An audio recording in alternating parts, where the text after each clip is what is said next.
Good evening, good morning, good afternoon, wherever you may be, or should that be Guten Abend?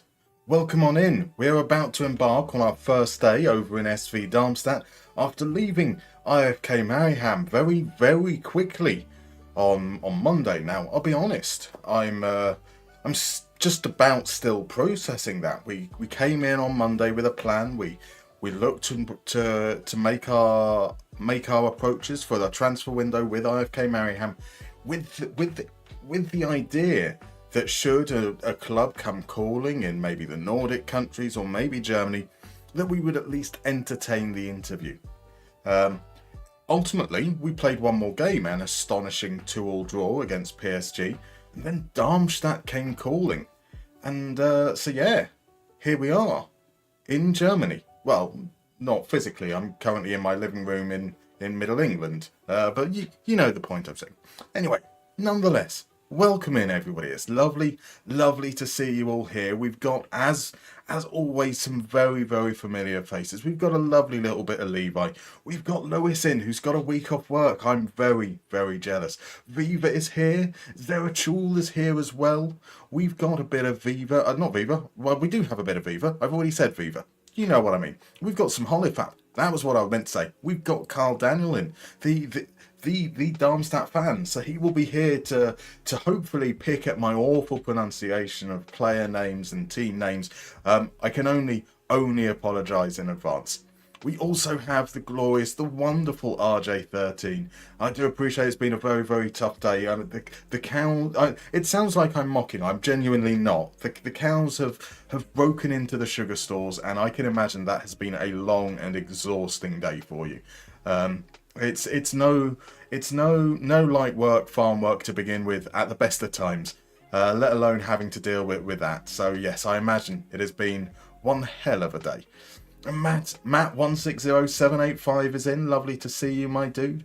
We have Jonathan. We have Aidan in over on YouTube. Great to see you guys as well. How's the tears after yesterday's results? I've just about come to. Well, actually, I say I've just about come to time for that. As we were saying on the stream yesterday, it was a deserved win for Monaco. It was a bit disappointing. The Villa didn't really seem to have much of a plan B, but there we go. We get what we need for it. So Holefab says there was no scuffed intro. I mean, I did scuff it a little bit, let's be fair. But by my standards, that was all right there. Let's indeed go with that. So we will be today. We're going to be looking through the squad. Like, obviously, as you know, when you take over a new team, whether that's at the start of the game or somewhere into the save, it asks you to set up your tactical direction straight away. So we kind of need to get into the bones of the team. We need to understand the players, work out what exactly we're going to do before we can even play a game. That game is going to be an away game against Kaiserslautern, who are currently sitting in fourth in merely 3 days' time in games. So should be interesting. So I can see that it's strange seeing Tarek Buchmann in this lingering in Zweite Bundesliga, a 2 times Champions League star centre back captain for you in your Brummy save, set piece threat as well. So certainly when we were looking at it the other day, he did look to be quite a good player, and probably going to be a key part. I think I was shocked that not just is he at a relegation threatened Zweite Bundesliga team, but also he's wasn't starting that much. So let's head on over to the game. Let's see what we're talking about here. So we have Heston is in as well, by the way. Welcome in, Heston. Lovely to see you. As is Interpol saying, Hiva Ilta. Good evening in Finnish. Lovely to see you, my dude. So where's Quadlord gone? I don't know. Where is Quadman? The Quad mod. How will we cope without the mod? Now, yes, so one down at the bottom there, we've got a little update that runs during the course of the streams with the team, the season we're in, etc. And there's a big question today. The big question is, how do you feel about your club's transfer window so far? Are you happy with it? Is there something more you'd like to see? Maybe something less you'd like to see. Maybe your team's been selling players off right, left and centre and you'd like them just to stop now. So do let us know. RJ has said that he's very happy with Anderlecht. So Huerta, Adrielson and Lucas Hayen, plus a 17-year-old Frenchman. But more importantly, I think, has got to be the departure of Andre Estrella and Matthias Jorgensen, otherwise known as Zanka. So, do we sign a player called Koch as we've lost our wiener? Potentially. Tales of the Tapes is in. Lovely to see you, my dude. So you can't wait to hear the songs. And now, I will say that obviously there's been a very short turnaround since Monday evening. We had the stream yesterday, which was a watch-along for Villa. We've got the stream today, so not much has been possible to do from an admin sense. But we do have some generic Darmstadt-related goal celebration songs that I can promise you are so awkwardly cringy that you'll be proud. I'm sure you'll be proud. So the Chelsea fan isn't happy with his transfer window. Catch 22er is in Germany now, I guess. Hi all, welcome in. We are. Vitesse have made no transfers because of their debts. Only one's going out, so we're going to be even shitter as we were. I mean, you're going to be down. You're going to be relegated anyway, right? So like, you might as well have no players too. What's the worst that can happen? Jonathan Edwards asks, what the transfer window? I mean, you've potentially agreed a deal for Zubimendi in the summer, right? That counts for something. Confused War Chief is in. Welcome in, my dude. Long time lurker, first time live watcher. Lovely to have you. If you're comfortable chatting, my dude, like, who do you support? Where you playing with in FM? Would genuinely love to hear from you, my dude. So Zoatrul says his team is bought okay, but we need to sell our wonder kid, the glorious, the wonderful Naipan, before he gets injured. Fair enough. So tell that the Tapes wants the cringe. Desperate for the cringe. Shoot the cringe into my veins. Absolutely. There's no relegation in the Dutch second tier. Fair point. That's a very good point. I do apologise, Halifax. I knew that as well. So that's disappointing on my behalf there. Coritiba is in. Welcome in. Up the lilies indeed. You'll be pleased. I mean, I know it makes very little difference in the grand scheme of things, but Coritiba, I finally went through the points leaderboard that I keep a record of and got everything, all the points that you've picked up over the course of the last few weeks, all changed over to the right name now. So Levi, it says that you've got the replacement for Irving Lozano, which is Bajaret. Oh my word, I'm not going to pronounce that, am I? Bajartarovic. That's what we're going with. And I don't want to hear anything else. Yeah, I'm sorry. I've murdered that. But you do need some improvements in defence. Fair enough. RJ would like a backup for Dolberg. Again, that's fair. I think you're always going to struggle to find someone that will match the quality of Dolberg as a backup. But yeah, you definitely depth is good. So Matt says it'll probably be using Rammstein now we're in Deutschland. There may be, not quite yet, but maybe at some point there will be some Rammstein. I can tell you, I did a little bit of my research, so there is some real Euro dance staples that come from close to the Darmstadt region. Because Darmstadt is in, what's it called? Rhine-Main, which is a region of Germany that includes Frankfurt. And Frankfurt, you have Snap and Culture Beat. So you have songs like Rhythm is a Dancer. Dancer sounds a little bit like Darmstadt. There's definitely going to be something there. You've got Mr. Vane and The Power. So some early 90s Euro dance might be making its way into things somewhere down the line. Right, so Ladislav says, bought a bunch of rubbish for a bunch of money in positions we don't need and now trying to get rid of most of them. Still refusing to buy a goalkeeper or recall Andrew Santos. Recalling Chalobah is the only positive. I mean, you can't necessarily disagree with that, although surely it's about time now that after 3 or 4 transfer windows of just buying every player under 23, that you need to stop buying players. Just need to stop. Rand is in. Welcome in, Randall Thor. Hope you're having a lovely evening. Callie Rin says their club needs money. I use all transfer budget in summer, and now we have nothing. That's the risk, isn't it? So Levi, yes, he is part Bosnian, but was born in the USA. Fair enough. It's a shame that his father wasn't the one who was American. I might have had a better chance of pronouncing that. Right, Siddiqui says it's a close league, easily fixable. It is indeed. Let's give us an update on what we've done. So we've taken over at Darmstadt. They're 13 games into the season, in a 34-game season, so about a third of the way through. Currently, they're in the last relegation spot. That it appears, I'm assuming that it's yellow because there's going to be a relegation playoff with a team in the division below if we finish in 16th. That said, a single win could potentially take us as high as 11th, depending on goal difference and stuff. So it's not beyond salvageable, that's for sure. But there are some big teams in and around that you expect are going to be quite good. You've got St. Pauli still down here, you've got Mainz, you've got Schalke. As we move further up, you've got Holstein Kiel and Hanover, Kaiserslautern, Karlsruhe, Nuremberg, and Dusseldorf. So there's some very, very good teams in and around here. And we've got a pretty tough slate to begin with.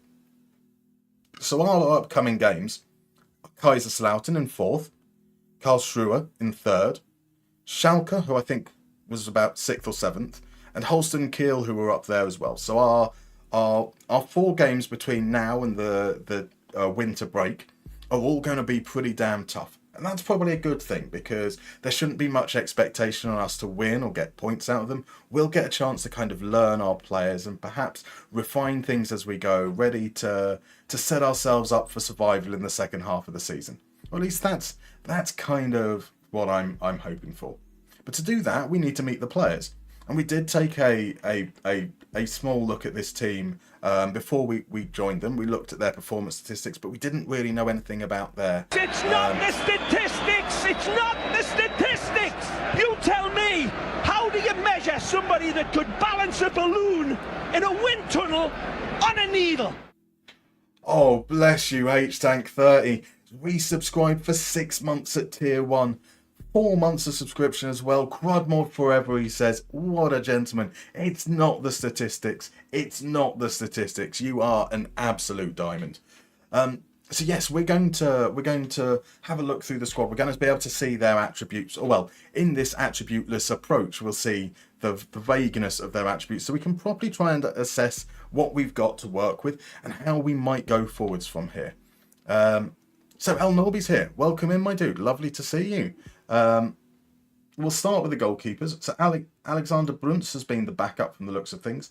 We saw that he conceded quite a bit. Like, he faces 1.5 XG, concedes 1.25 goals. He faces 1 XG, but concedes 1.25 goals. So he's not necessarily performing particularly well. Doesn't sweep. He is very much a goalkeeper, not a sweeper keeper. His distribution, it looks like, tends to be long and isn't particularly good. Attribute-wise, kind of alright. He can do the things that I like, so reflexes, rushing out, agility, decisions, positioning. Yeah, I think he doesn't seem to be too bad. We'll see how things go when we change things up. The starter, however, has been young Max Schmidt, who is currently on loan from Augsburg, from the looks of things. Or is that from Bayern Munich even?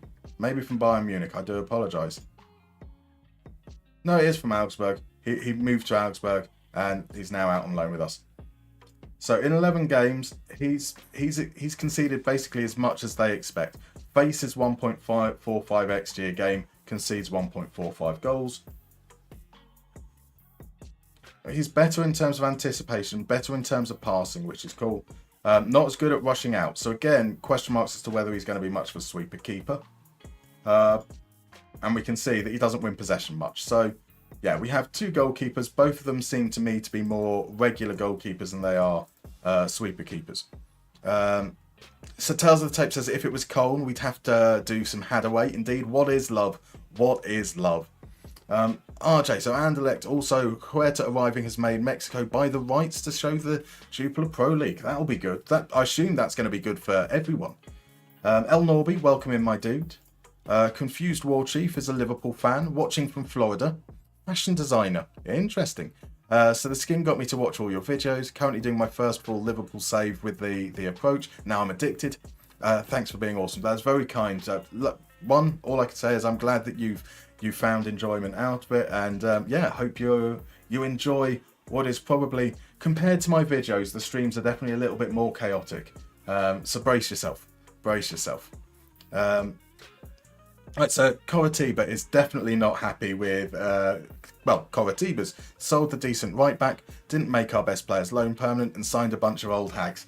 I mean, but you've got, isn't it a feel-good story? You've got a couple of players returning to where it all started.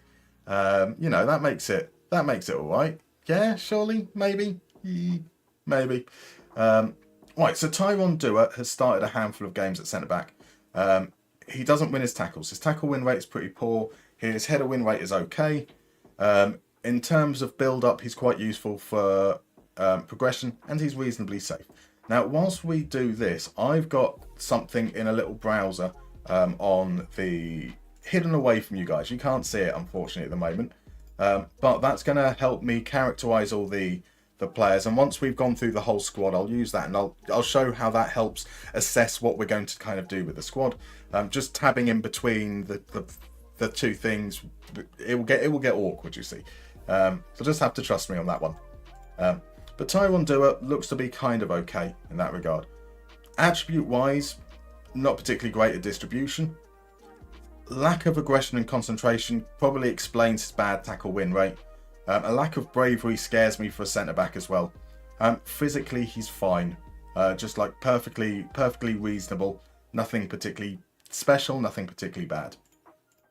Bookman here. Bookman has been fabulous. Again, only been playing in a limited amount. So, tells the tapes doesn't want to talk about his team's transfer window. Fair enough.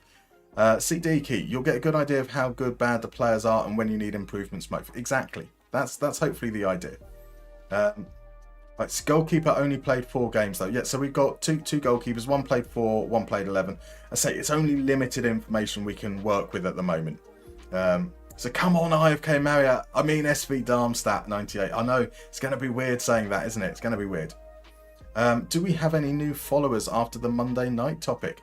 I haven't seen anyone in chat, so I do need to... Actually, that's a good point, because we did establish on Monday something quite important. We established that Wednesdays are for gilfs. But sadly, it looks like Wayne Rooney is hired at the moment, so we couldn't offer him a job as an assistant manager. Oh well. So yes, if Step Milf or Dilf Destroyer are lurking, we'd love to hear from you. We would genuinely love to hear from you. So do we have a player named Vladislav? Why Vladislav? What if I feel like I'm missing a pun or a play on words there. So Coatiba, only Rafinha, and he can't run. Who needs to run? Absolutely fine, right? So yeah, Bunkman's brilliant. Again, limited minutes, 100% tackles won, 90% headers won. Doesn't lose the ball, wins it really actively. Doesn't help with progression. That's the only criticism I'd have. But if we've got one centre back that can help with progression, we don't necessarily need the other one to do so.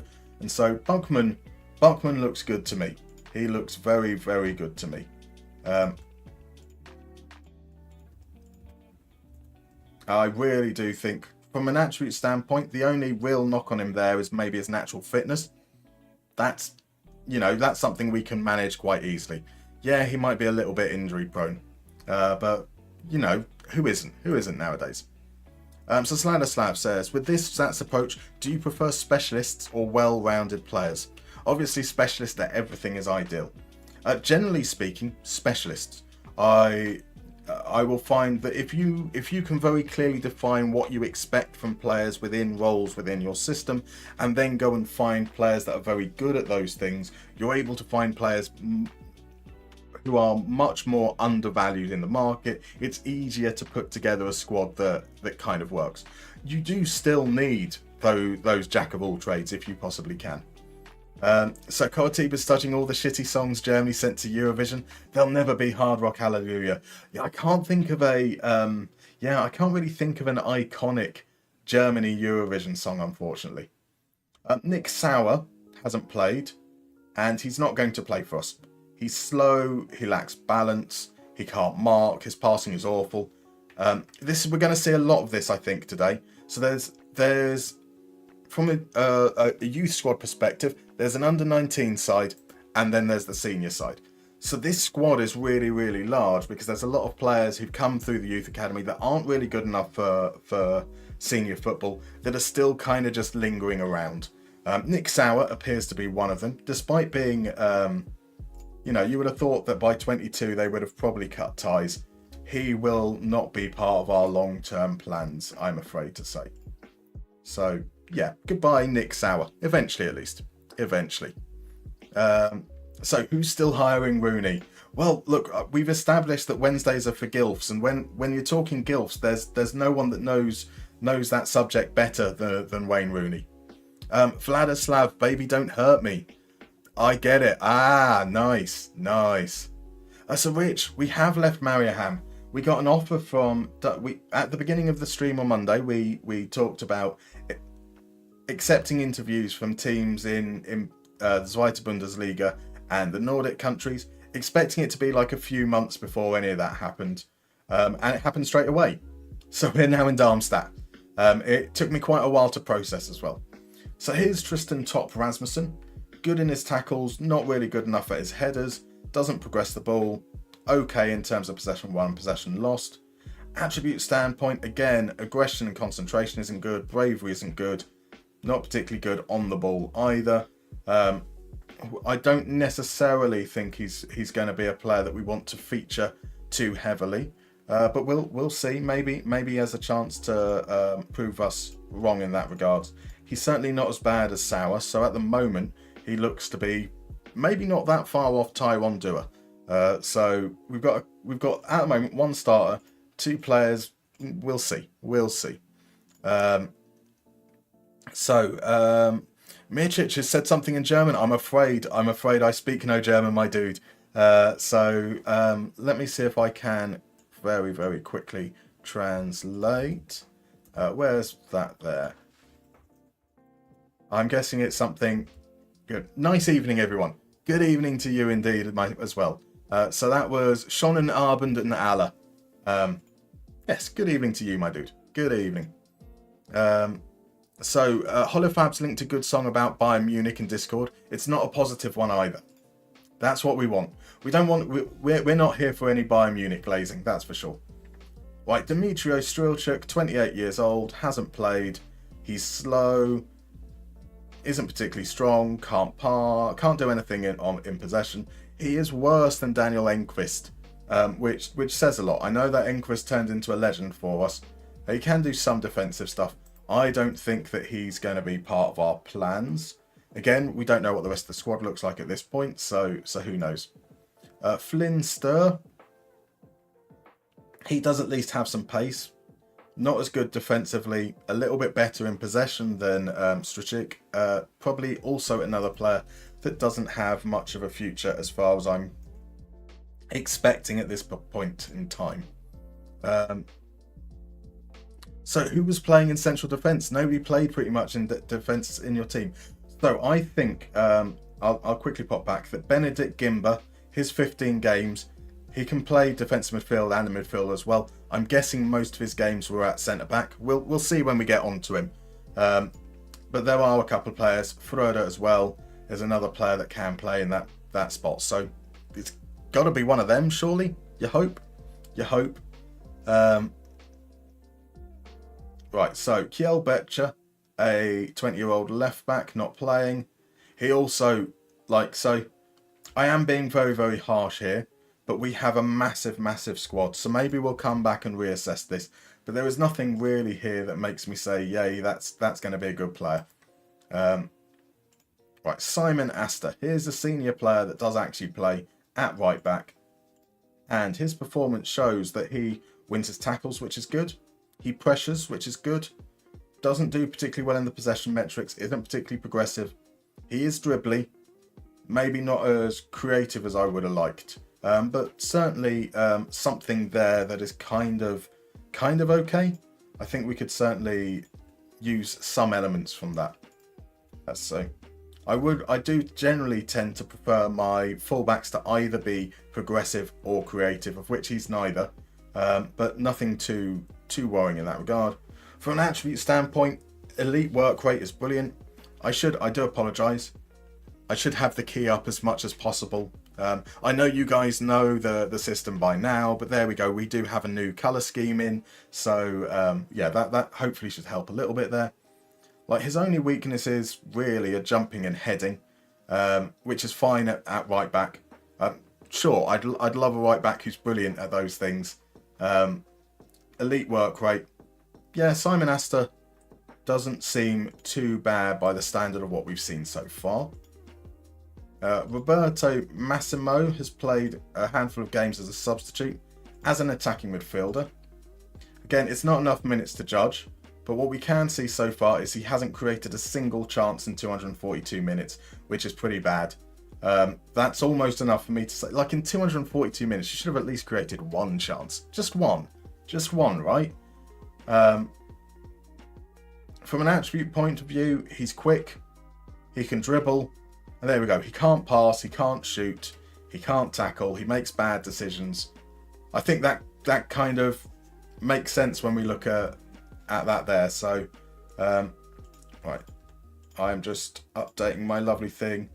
Let me take us over to what I'm doing, kind of behind the game at the moment. So, over here I've got my lovely little Figma dashboard. This is what I use for creating all my graphics and stuff for videos and for like the layouts here. It's also what I use to design the skinning. And we have, I listed all the players off stream, what position group they kind of belong to. And then we have these icons, which we used in the Dortmund video a little while back. We've got, I can zoom in fact, actually. Let's do that. Let's zoom in here. So I've got an icon for players that are good at tackling, good at heading, good at pressures, good at winning possession. Like a magnet, the ball comes to them, right? Then we've got good at progress, so progressive passes. They're safety pins, so they're safe. That's possession lost. Wizard, they're like dribbly. Ideas, that's for creative players, and that's for players who are good at goal scoring. What I'm doing is, as we go through this, as we're going through the squad, I'm basically removing, if players I think aren't going to be part of it at all, I'm removing them entirely. If there are players that I think maybe will be involved in some way, I'm removing all the things that they're not good in. So that at the end I can start to have an idea. I can see that all my right backs are going to be really good at creating, and all my left backs are going to be really good at progression, or something along those lines. And we can kind of start to understand how that will all come together in terms of the tactical approach we're going to take. So I hope that makes some kind of sense. So yeah, it is a very, very admin heavy stream today. So what's Sandro Wagner up to in this universe? Need him back at the club as a staff member. So we leave our the staff stuff all up to the staff at the moment. Sandro Wagner is currently unemployed. No, he's an assistant manager at Germany. He's still there since 2023. Yeah, we don't have any staff attributes at all. We just base it on personality and reputation. So if our technical director decides that he wants to hire Wagner, maybe we'll see. So El Norby says, just you'll have a decent transfer window. You've got a long-awaited right back, a winger, a box-to-box midfielder from Rotherham. From a Manchester United point of view, I'm very disappointed. If the Garnacho rumours are true, you'll be depressed. That's fair. Adam's here. Welcome in, Adam. Lovely to see you, my dude. How you doing? All right, RJ says, I don't really look at the colours, to be honest, more the size of the circles. Exactly. That's literally the point of the design, is that if you want to have a colour hierarchy, you've got a clear gradient that's there. So if you're colour blind, you can tell the difference in shades rather than all being the same hue. But if you prefer size, you got size. Yeah, so there we go. All right, Hung Damin's in as well. Welcome in, Hung Damin. Lovely to see you, my dude. Right, let's see. I can see you guys are chatting amongst yourselves, which is cool. Sakura Tuba says he can't defend, he can't attack. He's Roberto Massimo, he's our wing back. As far as chants go, that seems pretty damn accurate. Right, we can't judge William Rashidi on his 6 minutes of football. We can judge him on his attributes. No, Rashidi's a former Dortmund man, isn't he? I remember seeing him in the reserves when doing the Dortmund video and thinking that he could be quite good in the future. And he's not quite good in the future, or not, at least not in this future. He can make good decisions, but he can't do anything really that requires with the ball. Physically, he's brilliant. Physically, he's very, very exciting. Now, maybe that means that there's a future for him to be the right-sided Daniel Enquist. but I'm not necessarily buying into that idea. In fact, yeah, like there was literally nothing that I think that he's going to be good at, so he comes out of that list there. Right, on to Gimba. Gimba, who I assume is our centre-back. There we go, that makes sense. All of those games have been at centre-back. So we've got 74% tackles, that's okay. Headers won, 70%, that's decent as well. Wins possession, keeps it safe, doesn't progress the ball, is quite creative. It's quite dribbly for centre-back. I mean, I wouldn't call him dribbly, but considering all his games have been at centre-back, that's quite interesting. That's quite interesting. Benedict Gimba, resolute, 30 years old, left-footed. He is a good player that we can definitely work around. Right, the things that he didn't do was pressures, which is completely understandable. Progressive passes. So yeah, that is indeed, Adam, the peek behind the curtains. It's kind of, well, a mixture. Normally, I would probably be doing this written down in notes, but my handwriting is shit, and trying to then pass that information on at the end once we've looked through the squad is a little bit tricky. I mean, yeah, you get the peek behind all the creation side of things, I suppose, as well. Right, Lucas Ferreira, 2 starts, 10 substitute appearances. He's split his time between centre-back and midfield, which kind of makes his chart a little bit difficult to judge. That said, whether he's in midfield or defence, 60% tackle win rate is bad, 83% header win rate is good. A progressive pass rate, I expect midfielders to have a higher progressive pass rate than defenders, and that still looks pretty bad by defenders' standards, or pretty average by defenders' standards.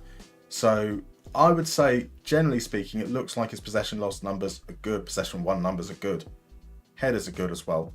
I think there's something in there.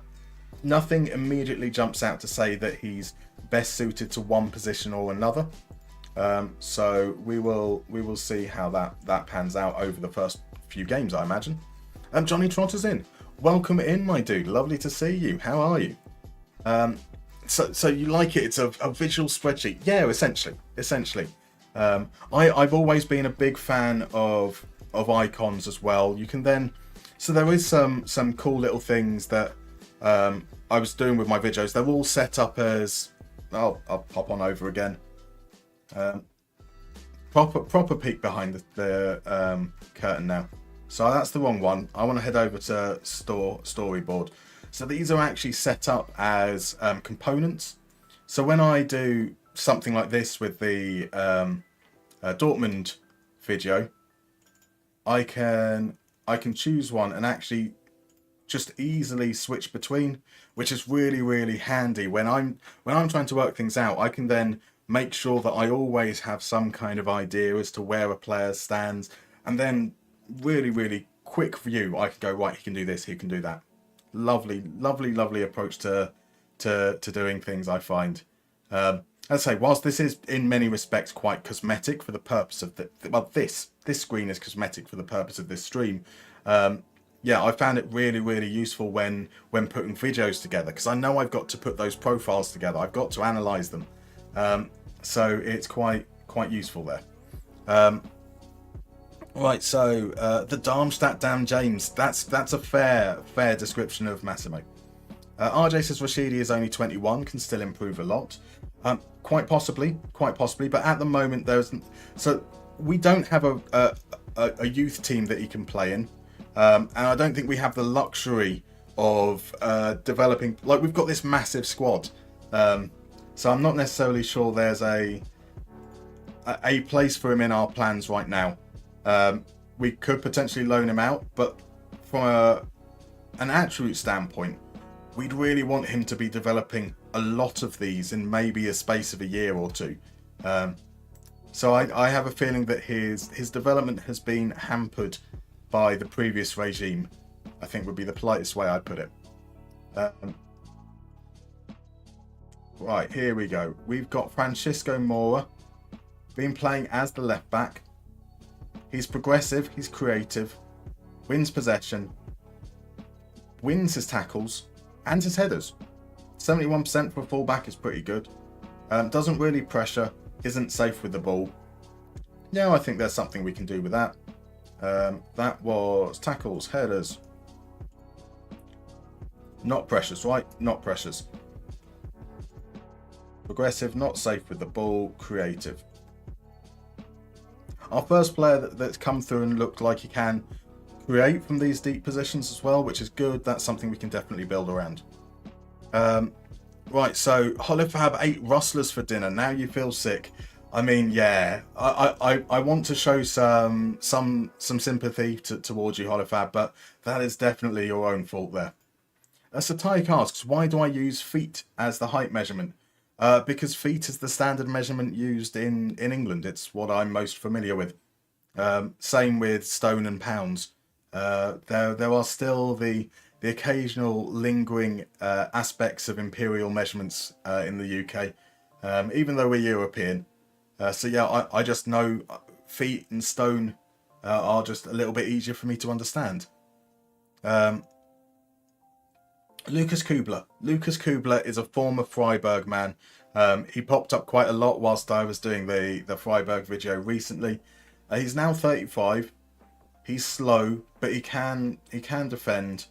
Like at this point in the season, he's not played, so it might be quite difficult getting up to fitness. But like from an attribute standpoint, he can probably do something. Wrong scene. I am on the wrong scene. Thank you, Lukmar. Thank you, Lukmar. So Lucas Kubler hasn't played. Kind of good all-round attributes. Just a little bit slow. But potentially can't dribble, can't cross. We don't have any performance data to go on, but he could potentially be more of like a defensive, progressive fullback. Potentially. So in the world of the unknown, something we might be able to work with there. So Landislav's asking, his feet used in England? Absolutely. Certainly at my point, when I was growing up at least. Feet, pints, stones, how many pecks are in a bushel? Exactly. I mean, I don't know the answer, but yeah, like certainly still use ounces and what else do you use? Well, pints, you've already mentioned pints. Exactly. Right, so we're still on Figma. Thank you, Adam. I do apologise, yeah. Right, so even using miles and driving on the wrong side of the road, we're weird. We are weird. We absolutely are. It's everyone else who drives on the wrong side of the road. That's a fair point. I mean, we were the greatest empire or some bullshit like that. So surely what we do is right, yeah? Right, Nürnberger here has been playing as a midfielder. As a midfielder, he's quite good at pressuring, quite good at tackling, quite good at winning possession, quite creative. Maybe that's going to be from set pieces. Not particularly good at progression or keeping the ball safe. From an attribute standpoint, he's really good in all the possession metrics. He's quite good potentially as someone who goes a bit further forwards as well. Strong all-round in terms of defending. Looks like a good all-round player to me, or has the potential to be. His attributes kind of suggest, like I'm not going to have him as a goal scorer, that's for sure. Probably not as a dribbly player, even though he has the trait that might assert that he could do it. He wasn't safe with the ball. He wasn't progressive. He was creative though. So yeah, that should probably set us up okay. Yeah, Nürnberger looks like someone we can work with. Oh, Brian Hine. Oh, absolutely. So Brian Hine is a left back, I hope, yeah? Now, would you pronounce that Brian Hine, or would you pronounce it Brian Hain? Because, like, call me Mr. Raider. Call me Mr. Ryder. Call me Mr. Wrong. Call me Brian Hine. Brian Hain. It would help if I got the right way around. I mean, his name automatically fits into Mr. Vane. It's amazing. I know what I want and I want it now. I want you because I'm Brian Hain. Definitely. Welcome on in, Quadmod. Lovely to see you, my dude. I hope you're doing well. Yes, I do apologise for the singing. I am very, very sorry. All right, so he's gone for the come on the ham as well. What's going on here, Lieberlinger? We're over. We're over in Darmstadt now. Crazy, isn't it? Crazy. The metric system just makes more sense. I agree with you completely. I would have certainly preferred to have learnt things using the metric systems on growing up, but now it's ingrained. So Thailand drives on the left, and it feels right. See, tells the tapes knows what it's about. Clearly, that's the superior way. Right, Luca's in over on YouTube. Just finished my first season with mines using the 4-2-3-1 Tuchel tactic. Finished 4th place. Marvellous stuff. Marvellous. What do you think your chances are for the next season? You're going to be trying to fight for that title, or do you think it's going to be just gradually, hopefully, inching season by season up towards the top? Right, so Tim Arnold hasn't played. Slightly better than Rashidi in that he can tackle, he can dribble, he can cross. I mean, from a wing back perspective, what do you want them to be able to do? You want them to be able to tackle, you want them to be able to dribble, you want them to be able to cross. He's got a decent physical profile as well. But again, we're working with relatively limited information here. We don't really know enough about. We've got no performance data there to judge on. So Brian Hayne, Tim Arnold, Francisco Moura look to be the left backs. Moura seems to have enough about him to keep the starter job. Those two potentially competing to prove that they should usurp him in the starting lineup. Right, Elias Crossman. Oh, that's interesting. Oh. So I with the skin, I use the same font, lowercase here. It's got the Schaffers S up the top, but not here. Sorry, I find that interesting. I'm not sure that necessarily is. This does feel a little bit like nominative determinism, being called Crossman and a wingback.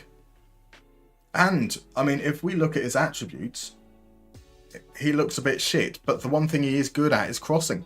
It's almost like it's written to be. Based on the left backs we've seen so far, I don't necessarily see him coming in ahead of Hayne or Arnold. Probably another one who might find himself on the outskirts. He's also can play wing back, but not full back. Literally only wing back, which is kind of weird and interesting there.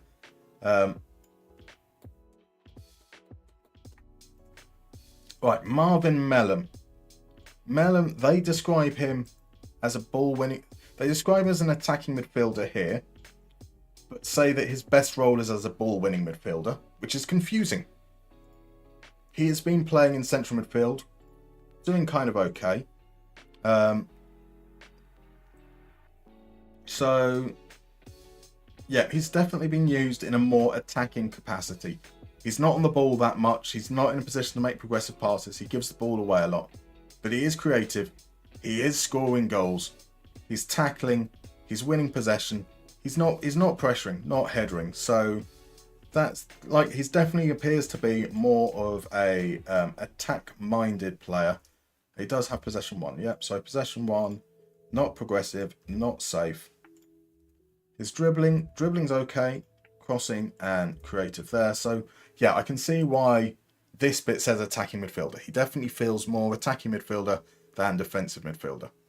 Tebow's in over on YouTube. Welcome in, my dude. Nice to see me on the new adventure. It is. It's going to be exciting, hopefully. I hope, anyway. Right, so can Elias cross? Man, I mean, amazingly, it's the only thing he can do. Only thing he can do, unfortunately. Right, Luca is definitely slow and steady climb with mines. You've signed mostly under 23 players. Not sure what stats I should be looking for in a ball-winning midfielder in the Tuchel system. Now, with a ball-winning midfielder, you probably want someone who's going to harass. So the main thing you want out of possession, at least, is going to be pressures attempted, because that's what they do. They try and force opponents into errors. They run around like headless chickens. In possession, it kind of depends on the rest of what you're doing. Are you looking to keep him deep and progress the ball up the pitch? Progressive passes. Are you looking at him to carry forwards, which is what we were looking for, say, Conor Gallagher to do when I was using him in that system? So I'd look at dribbles.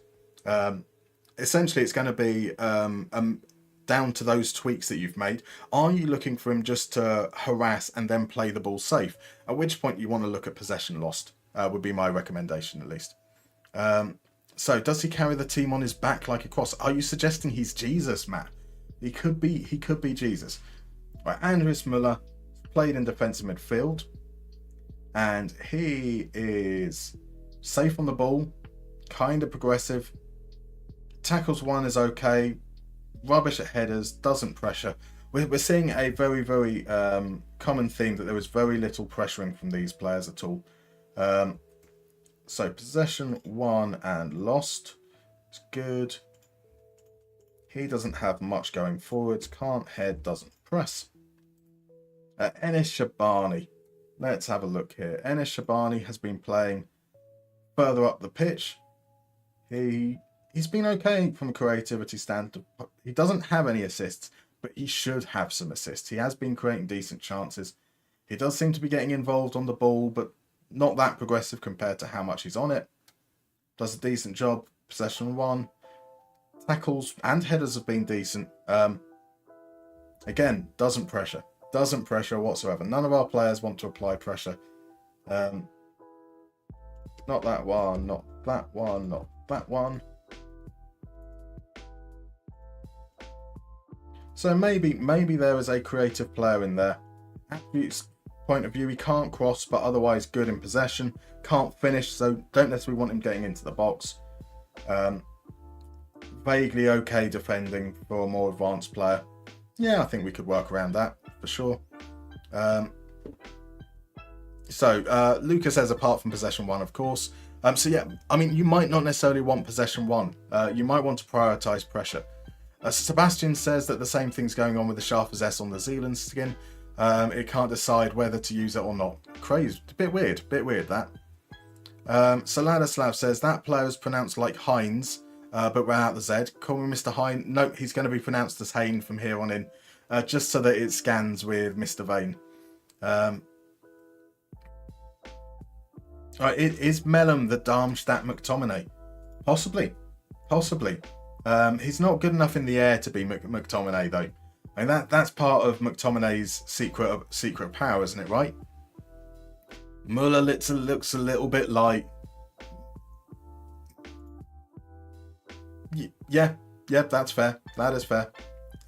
Decent strength and balance though, but like a Muller corner kind of thing, like a Muller light yogurt, or maybe like Miller light. One letter to. He's so close to being Andreas Smoller indeed. Absolutely. You think that 15k a week is crazy? Look at Mellum, 31k. I assume that Gimba's on big money. No, he's not. Only on 22.5. We are going to talk about wages at some point as well. Why don't we? In fact, as you said that, let's talk about wages now. It's a very, very simple conversation, right? So we've been given a wage budget of 440,000. Those that were there on Monday will remember. They said to us in the interview, "Are you happy with a wage budget of 440,000?" And they don't tell us how much they're spending on wages. So we're like, yeah, sure. I have zero frame of reference to know whether that's good or bad. Well, the club is currently spending 531,000 euros per week on wages.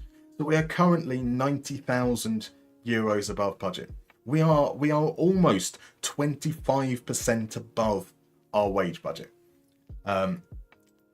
So not just are we going to be looking to probably move on these youth players that haven't really made the grade, but there are going to be some casualties in January for that kind of situation.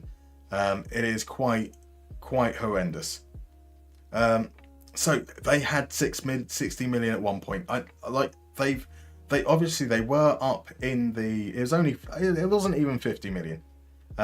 So they were up in the Bundesliga for a while. They've dropped down. They've been unable to get back up, and you can see very much that There's literally been just a couple of spikes, only a small handful of months where they've made money. But that is very, very salvageable. Very, very salvageable. Like just 5 million, 5.5 million euros isn't particularly bad.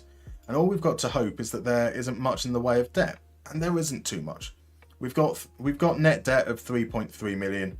We will be getting 2 million back in various future transfer installments. So like the overall finances are fine. Our wage budget is a big, big issue. Right, we have a break coming up literally in about 30 seconds. So we're going to head on over, do that, do some stretching. We're pretty close now. I think we're into the last few players that we can kind of start to get an idea and should be able to like put the tactical side of things together in the next bit, and then head on into a game against 4th place Kaiserslautern where we'll get absolutely Kaiserslautern. So yeah, see you guys in about 3-4 minutes.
Right, we're back. And a little while ago, Corradiba redeemed a mystery minigame, so let's head on over and do that. Now, before we do start, obviously, I see DM Basis is in spirit at least. Welcoming in, my dude. I see that Lumi has messaged over on YouTube, and I'm guessing that's you as well, Lumajani, over on Twitch. Welcome in, lovely to see you, my dude. Now, as you may have noticed, I am very much behind on chat. There's a lot of you talking. I do try and keep up as I can. I'm not necessarily that great at that. So if I've missed anything, please do type it again. Like, I don't think there's nothing rude about typing it again, hoping I catch it a second time. I do try my best, but there will be stuff that I miss. I do apologise. Right. Maybe don't type it again right now, though, because we're about to go into a game where it's fastest finger first, and there's going to be a lot of typing in chat. And that game is a little bit of top 10. The way top 10 works is we're going to have a list of players that are the top 10 at something. Before, we've had the top 10 most capped Danish players, or we've had the top 10 players to play alongside Hernan Crespo. In a few moments, I will reveal what the criteria is today, and it's your job is just to guess who those players are. You might not know who the top player is. Maybe you end up guessing for someone further down the middle. You don't have to guess in order. It's just a case of get your guesses out there, and if you get it correct, it will be revealed on the board. Now, spelling does matter. You do need to spell their name right, but you don't need to worry about cases. You could do it all uppercase or lowercase, a mixture. If a player has an accent in the name, like a little grave over the E or something to that effect, you can include it. You don't have to include it. It will still pick it up. If the list contains two players with the same surname, you must give the full name of the player. For example, with Denmark, both Peter Schmeichel and Kasper Schmeichel were in the list, and so to get that one right, you'd have to type Peter Schmeichel or Kasper Schmeichel. If there isn't, if their surname is unique in the list, just their surname will suffice. So Christian Eriksen was in that list, and just Eriksen would have been absolutely fine. Alright, so with that all said, let's reveal what today's criteria is. And that is Ajax's all-time top goal scorers. The Corradiba said the Schmeichels did you a solid. Absolutely they did. Here comes the guesses coming, and it's the obvious ones up first. And we've got a little bit of Marco van Basten, a little bit of Jari Littmanen, a little bit of Luis Suarez, a little bit of Klaas-Jan Huntelaar. I thought I'd just not mention the very top one, because nobody's going to guess him, right? Nobody's going to guess Johan Cruyff. We do have Johan Cruyff obviously at the top there. Well done, Holifab, for picking up on Swart. Someone's got Dennis Bergkamp as well. Shocking, isn't it? Shocking that Dennis Bergkamp is all the way down in 9th. But that's part of the challenge here, is because a lot of players, if you're good at Ajax, you're going to end up moving to another club. And there we go. Nice and easy for you guys there. Absolutely stormed your way through it. And it was those ones that came through last, the players from very much a bygone era that came out last. So fabulous work. Was that again Holifab who got Henk Groot? Henk Groot is a phenomenal guess. Crodmo, it looks like there with Piet Kaiser. Who was it who got Gills? Zerachul. Fabulous work there. Fabulous work. Well done, guys. Indeed, El Norby going for Anthony. Always worth a good little bit of fun in there. So let's just say I've seen that whilst the game was on, Lumi followed, so thank you very much. And to Kai FM as well, thank you very much for the follow. And Rand, I see you've made it over here as well. I do apologise for not noticing that earlier. So would have thought Tadic would be there. Tadic is either 11th or 12th. So I was considering doing Ajax all-time top goal scorers who weren't Dutch, so that Tadic could be in the list. But yeah, sadly, he's just falls a little bit short. Holofab misses Van Reenen. He was there from 1929 to 1942. I mean, I do appreciate that this chat is old. I didn't realise you were that old, Holofab. You look fantastic for your age. Right, let's head back into the game now, and we've just got to assess. We got all the way up to Enis Shabani, so we've just got the last lot to have a look at, and then we can finally finally get into the proper bread and butter. And we've got Weafa. I'm definitely going to get that. I've got no hope of pronouncing his name, so maybe that's the reason for him to go. Hasn't really played enough. We're not going to judge on his performance there. From an attribute standpoint, he's a midfielder that can't pass or tackle. At 26 years old, he's definitely not got a future for me. I know that seems very, very harsh, very dismissive right off the top, and it's not because of his name, honest. Jonas Buchberger. The best types of burgers are the Butch burgers. Again, no performance data. From an attribute standpoint, lack of stamina is a concern, but he can pass, he can't control a ball, he can't carry a ball. Yeah, I'm at 20, yes, he can improve. But that doesn't really bode particularly well. Like, his positioning's not good, his off the ball's not good. He's not really... Yeah, Jonas Buchberger's a no. Despite me liking his name. Henry Held. What did Henry hold? And why was it in the past? Henry Held, another player that hasn't played much, lacks acceleration. So he's a wide playmaker, so could possibly play in the centre. Can't defend. Okay in terms of on the ball stuff. Oh, pardon me. Not great in terms of physical profile, but because he has some possession stuff, maybe at 22, you would want someone that you feel comfortable making it into the first team. Henry Held is another one that I'm probably not feeling all that keen on. So Crodmo is the oldest. So Crodmo was born before 1929. It is quite crazy.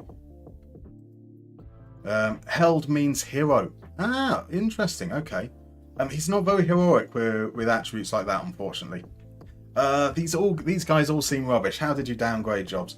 I mean, to be fair, we've seen a lot of defenders who are definitely better than everyone we've had so far.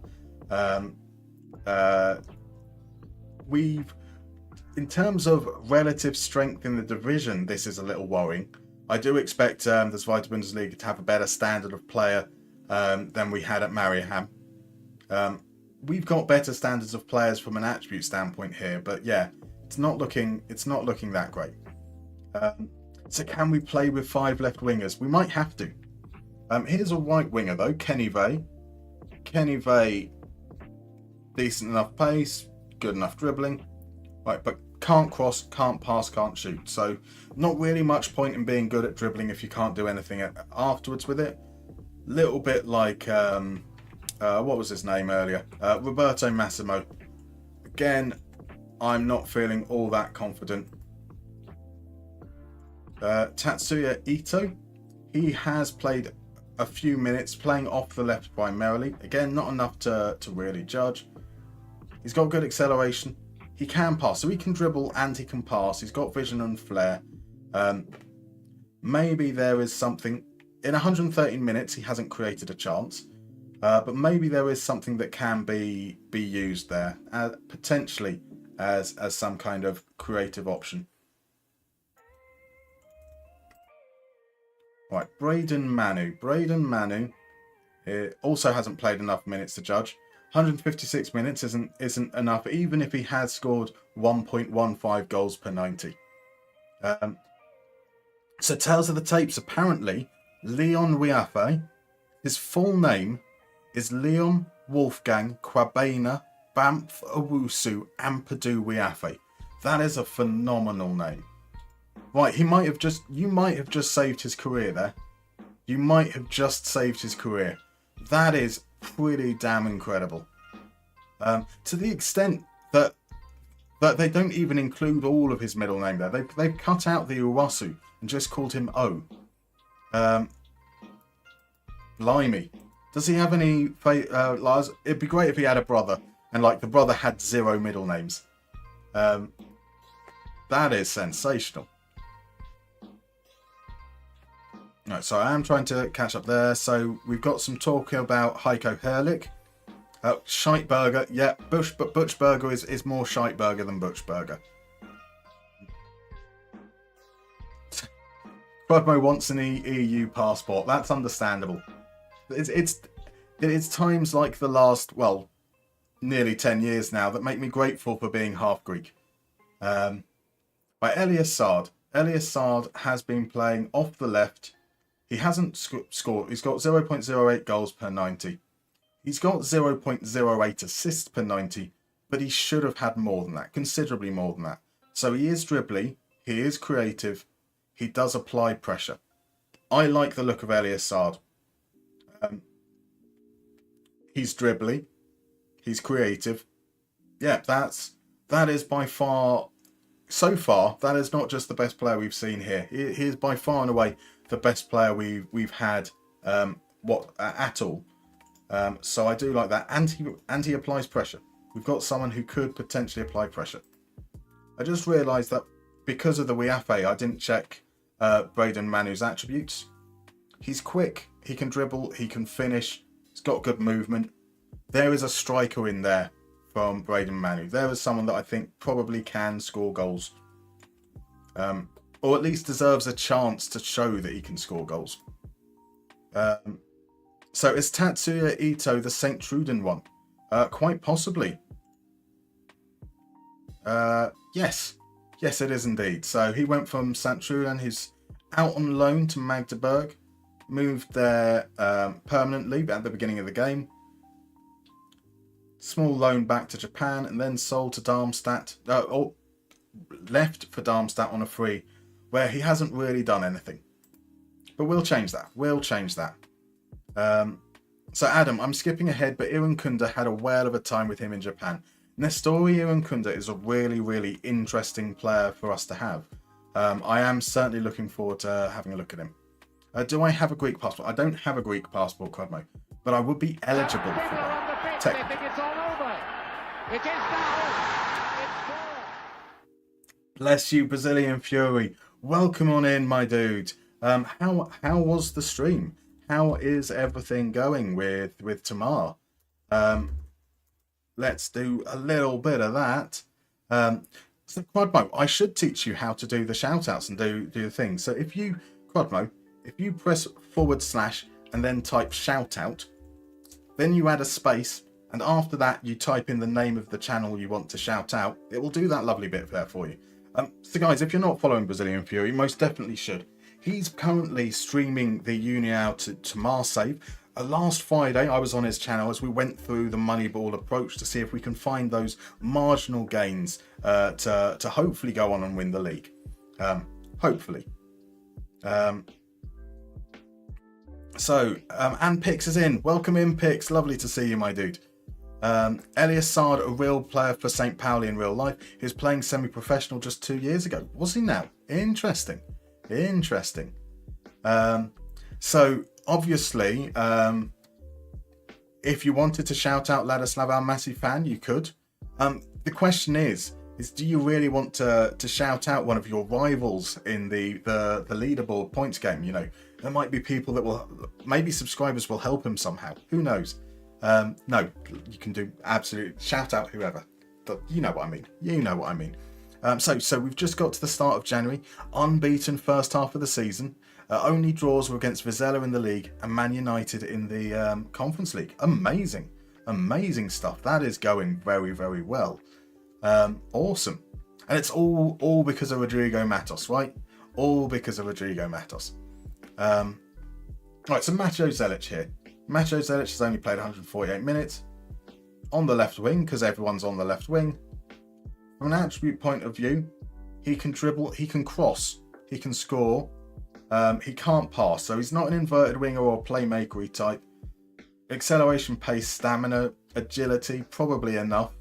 His lack of balance means that I wouldn't use him higher up. He's right-footed and he can cross. He is potentially a winger for us as far as I can tell. So that means I do expect him to have some creativity there. And obviously, it's difficult for us to make any judgments about what they'd be good at out of possession without them actually being on the pitch. for enough minutes at least. Right, another winger. This time it's Lauren Schossler. Hasn't played any minutes. Left-footed, can play anywhere in midfield essentially. He can't dribble, can't pass, can't cross, can't finish, can't tackle. Lauren Schossler does not have a future with us.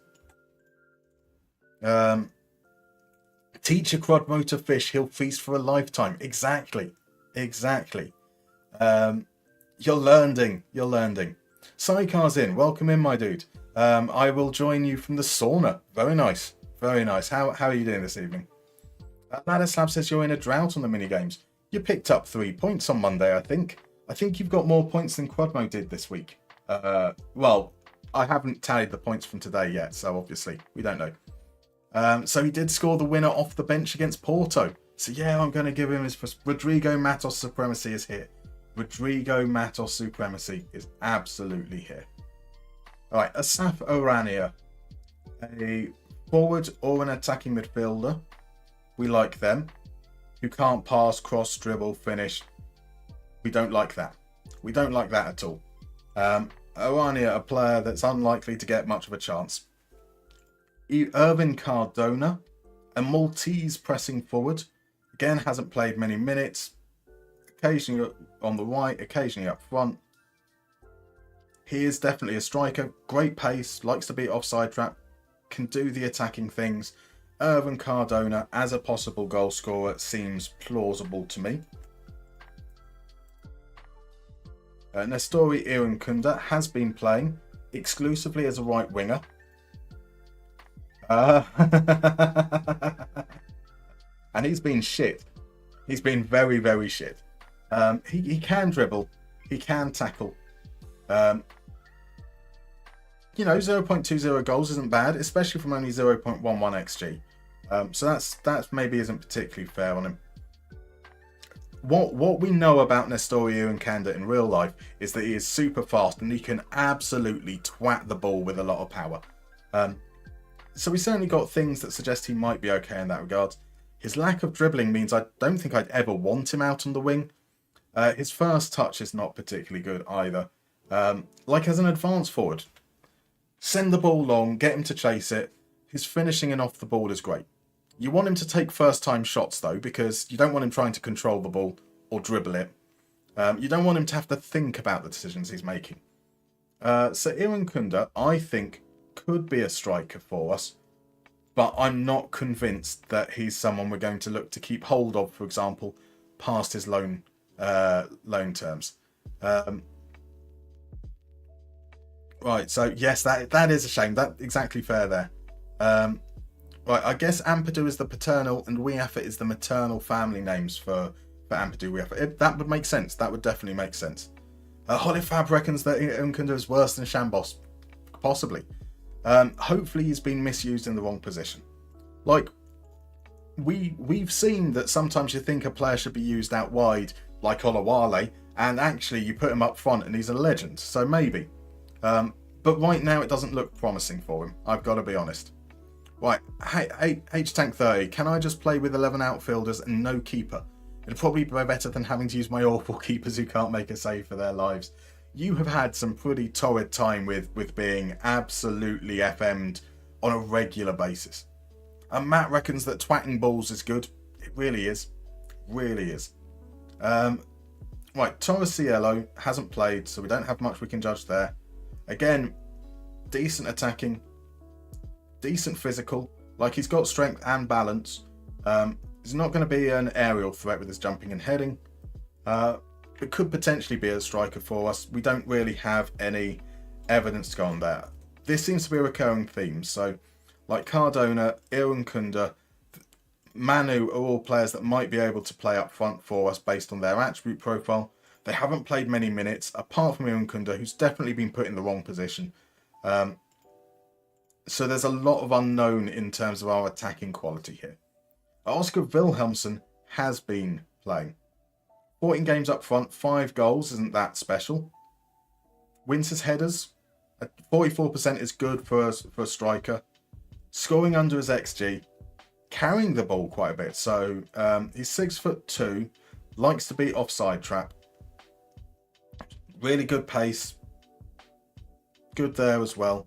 So yeah, okay, that's interesting. We know that he can be good in the air. We know he can carry the ball. Not necessarily certain whether in a better system he can score, because he's getting a lot of shooting opportunities. 4 shots per game, and the chances are on average about 0.1 xg, and he's converting a little bit below that at the moment. So we'll see. All right, what on earth is going on there? Adam's not happy with the Shambos slander. I mean, like, he said that Shambos was better than Iwan Kunda. So, like, you know, that's surely a good thing, right? He can kick the ball hard, sign him. Sidecar is on the Iwan Kunda train. So Taylor the Tapes is saying that more players go by their mother's last name or dual family names lately. Fair enough. I think that especially when you want to kind of pay homage to the entirety of your family, it makes sense. Okay, is Crodmile going to actually do some legitimate modding? Oh, this is interesting. Adam claims that it's that Holofab started it. Holofab is now throwing out Trump accusations. This is getting heated. Very, very heated. Welcome on in, Verstrogel. Thank you very much for the follow, my dude. I hope you're doing well. If you're comfortable being in chat, let us know who you follow, who you're playing with in FM. Love to hear from you. So RJ, we do have a lot of pace up front. A lot of pace. At the moment, I don't necessarily see how we're going to link it together, but let's head on over now to the browser and see what we've kind of got. So I've got a lot of players that I don't necessarily know. Oh, sorry, Crossman was a no. Crossman's gone. This is my assessment, essentially, of the players. I would appreciate this is going to be. It's not the statistics. It's not the statistics. You tell me. How do you measure somebody that could balance a balloon in a wind tunnel on a needle? Bless you, Claza. Thank you very much for the resubscribe. That's 4 whole months. What an absolute gentleman. It is not the statistics. It's not the statistics. Incredible stuff. It's not the Darm statistics. That is what the save should be called from here on, really, isn't it? It's got to be the Darm statistics. Oh, how did I miss that? So I'm just going to try and tidy things up a little bit now. So for information here, the icons that are blue, white icon on a blue background, those are defensive metrics that are defensive areas that they're strong in. White background, blue icon color, they're in possession metrics. Some metrics, some based on attributes here as well. I'm just going to group these all together so that I can move them around nice and easily. Here we go. Isn't admin fun?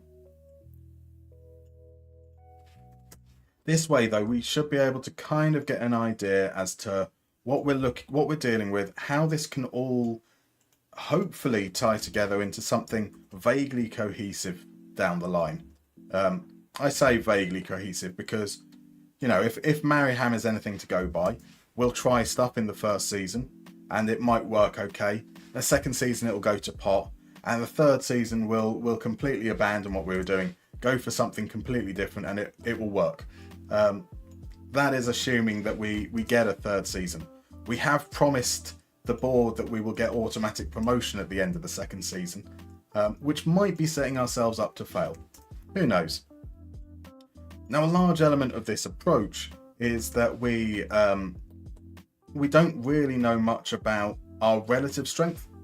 We've had a look through at how our players are performing, we've had a look at their attributes, but we don't necessarily know what is good at this level right now. We don't know if these players actually in the right system are going to turn out to be very, very good, or whether they're going to be as mismatched and underperforming as we think that they might be. Right, I can now do that, and that has organized these guys. So a quick reminder, the icons here, the man heading a ball means that he's got a good header win rate. The man tackling a ball has a good tackle win rate.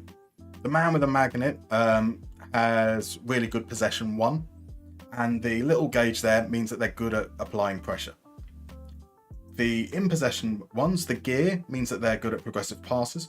The safety pins means they're good at possession lost. The wizard is dribbly. The light bulb is good for expected assists, they're creative. And the target is someone who's good at scoring goals. And these are all relative to the position they play. So Marvin Mellum isn't like an amazing goal scorer, but for a midfielder he is. So that's kind of the idea there. And we're going to hopefully be able to now see what we've got going on with our squad. I can rearrange these by players' best positions. So if I move Gimba up here, do we have any other? So we've got 4 centre-backs to consider there. We've got a load of full-backs. Kublet and Asta were right full-backs. Mora, Hein, Tim Arnold are left full-backs. Massimo is a winger, so he'll come up there. Froda, Nürnberg, Müller as possible players in the pivot. Merlin as a more attacking central midfielder. Shabani as a more attacking central midfielder. Then we have a load of wingers. So we've got Massimo, Ito, Sard, Zelic. After looking at Irakanda, he's definitely a striker, not a attacking midfielder. Let's change that text to white. So we've kind of got an idea of our squad here. From our 4 centre-backs, it looks to me like Gimba and Bookman are our best players. All those centre-backs have shown that they can be quite safe, but Bookman and Gimba are both good at tackling and heading. Rasmussen, perhaps a little bit ahead of Dua. Good tackler, not as good in the air. We could potentially play with a back 3, but because we don't have a transfer window open yet and we've got wage budget issues, it's probably unlikely we play with a back 3. Or at least that's what I'm thinking at the moment. So versus Struggled, I actually followed you for at least a year on YouTube and always saw your streams on YouTube. For some reason I thought you were exclusively on YouTube. No, not at all. So yeah, we do Twitch as well for the streams, and there are occasionally Twitch only streams as well. So what's getting out of control now? What's getting out of control? Crodmo, what the hell is he doing? I missed the bit where he stopped playing FM and started drawing things. Does he know there's a squad planner? So this is part of the issue, Crodmo. There is a squad planner, but a squad planner doesn't allow me to separate players out by profile. So we've got, if we look at this here, we've got defenders who are good at heading only, tackling and heading, and winning possession. Tackling and winning possession. There are so many permutations that it's pretty difficult to do within the squad planner on its own, unfortunately. It's all getting out of control. I'm sorry. We're getting some behind the scenes DVD extras. Exactly, that's it. Matt says a dribbly wizard sounds like I've been watching the wrong Harry Potter. That is a very different Harry Potter. You don't want to see him dribbling with his wand. Marvin Mellon looks good. We could call him Marvin Mellon. I do like that. The pin means they have a baby mentally. Yes, absolutely. So what? Let's see. Hushy's enjoying himself. If only we had a mod to moderate. We could only wish, right? We could wish. He's called Tristan Top Rasmussen for a reason. I mean, he's definitely not the top one though, is he? Let's face it. He needs to be called Tristan 4th place Rasmussen. Sorry, 3rd place Rasmussen. And that would be a little bit better, potentially. Right, RJ is off, by the way. Way too tired. Watch football in bed. I don't blame you. I hope tomorrow is less exhausting for you. Thank you for dropping by, my dude. Right, in terms of our fullbacks, Asta is dribbly, Mora is progressive, neither are particularly creative, and we've got a lot of unknowns in that regard. So Mora on the left, Mora is creative and progressive, Asta is dribbly. So that looks like the left-hand side might be more attacking for us. Kubler and Rashidi, who we've kind of discounted, Also don't seem like players who are going to be particularly great in terms of attacking output. So that kind of leads me to think that we might have some elements of what we did with Mariham with the supporting fullback on the right, the attacking fullback on the left, which is quite possible there. Our defensive midfielders. So Lucas Fröder, good in the air, good at winning possession. Nürnberger, good in the tackle, good at pressuring, good at winning possession. Not safe, but he is creative. Andreas Müller, good at tackling, good at winning possession, safe. So Fröder and Müller look to be very similar in terms of profile. Nürnberg looks like someone who could be a bit more expansive for us. So if we are looking at... They think it's all over. It is now. It's gone. Welcome on in. Thank you very much for the raid, Yorkie man. How was your stream?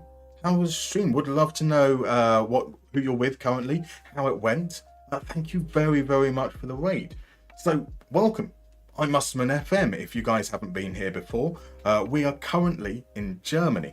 In fact, even if you have been here before, you might not know that we're in Germany because we've only just arrived. We are currently taking over SV Darmstadt after 4 years. 4 years in Finland with IFK Mariham. And so today we're going through and assessing the squad using data and the kind of semi-attributeless approach that we take. And trying to work out what our plans are going forwards. So welcome on in to a very, very admin heavy stream. Let me just do the honors here. Now guys, if you guys haven't checked out Yorkie Man, you've got the lovely little heart there. I very, very much recommend doing so. Let's head on over this way. This is where just takes a little bit for the thing to come up. This is what we've been looking at. We've been looking at the squad that we've inherited so far. And then looking at their performance to understand the profiles of players. One of the problems is that what we're trying to understand is a little bit difficult to use the squad planner for. So as you arrived, you will have seen something that actually looked a little bit more like this. This is a Figma dashboard that I use behind the scenes for a lot of my other stuff that I do. And we're just trying to qualify what kind of abilities the players have in terms of their profile. I've used a load of icons. So this, for example, means that the player's quite good at tackling. This player is good at winning possession, and they're safe on the ball. And we've kind of gone through, we've categorized all the players so that we can kind of understand what we've got going on. And so we're talking about defensive midfielders. So Nürnberg looks like he can do a little bit of everything. Fröder and Müller, a more defensive profile. Having just 3 players means that we probably don't want a double pivot, would be my initial thoughts right now. So Lewis, has been a lurking stream for you, but you're off to watch the Burnley game. Hope you all have a wonderful evening. Thank you very much for dropping by, Lewis. I hope you have a lovely, lovely evening. So Dill's here. Welcome in, Dill. I hope you're doing well. Now, I won't be able to do another shout out immediately, but Crodmo, be a good opportunity to shout out Dill once the cooldown comes down. Got a chance to, we're getting to train you on stream. It's great fun. So Adam's gone for a coffee, a good choice. I will definitely need some more caffeine as the stream goes on. Yorkie man, so went well, navigated a rough start to Premier Life with West Brom, but ended in the stream in the European spots. Been watching the last few days, love the way you play the game, mate, and the fact you're a Civ fan. Got to run, but having an amazing stream. Thank you very, very much for dropping by. Really, really appreciate it. I mean, that does sound like you're doing pretty damn well. Pretty damn well. West Brom in Europe. Can you imagine it? Can you imagine it? Look at that. Look at that. Crodmo. Now, this isn't just a case of Crodmo shouting out. If you're not following Dill already, please go follow him. Amazing creator. And doing a watch party this evening for the US men's team, along with Bizarra and Pixel, I believe. Should be good if you guys are up for a late night, that is, of course. So from the looks there, not necessarily thinking that we're looking at a double pivot. Melem and Shabani are more central based midfielders there. And we can see that both of them are quite good at tackling. Melem is good at possession one as well, so he could be used in a deeper role. Both of them are quite creative. Mellum looks like a player that can definitely help break the line. Possibly someone who gets into that final third, like a Mazzala, like a like an advanced playmaker on attack, something along those lines. So I think we've definitely got something we can do here. In total, that is five like midfieldery types that can give us quite a broad profile. I think we've got a lot of flexibility there. Then we've got these 4 players on the wing. And quite honestly, Massimo, I'm not that keen on. Tatsuya Ito looks like he could be creative and something we could incorporate a bit more than he has at the moment. Elias Saad looks like a creative player off the left wing. Macho Zelic looks like a very traditional winger on the right wing. But we don't really have, say, a goal threat coming from our wide positions, which is a little bit of the statistics! It's not the statistics! You tell me! How do you measure somebody that could balance a balloon in a wind tunnel on a needle? Oh, Holly Fab, you gentlemen, that is a subscription for the glorious, the wonderful Crud mod. Fabulous there. So, whilst we're going through that, Heston did mention over on YouTube that João Klaus is awesome. Why don't we take a look at João Klaus? Is that the Brazilian German striker? Oh, my stupid U button. Yeah, he's the Brazilian guy. Oh, he's Italian, not German. João Klaus, he was playing in Germany, though. Started his career at Gremio. Started the game at St. Louis City. He's still there. Scoring a fair amount now at 30. Double figures every year. Not a bad little player. Not a bad little player there.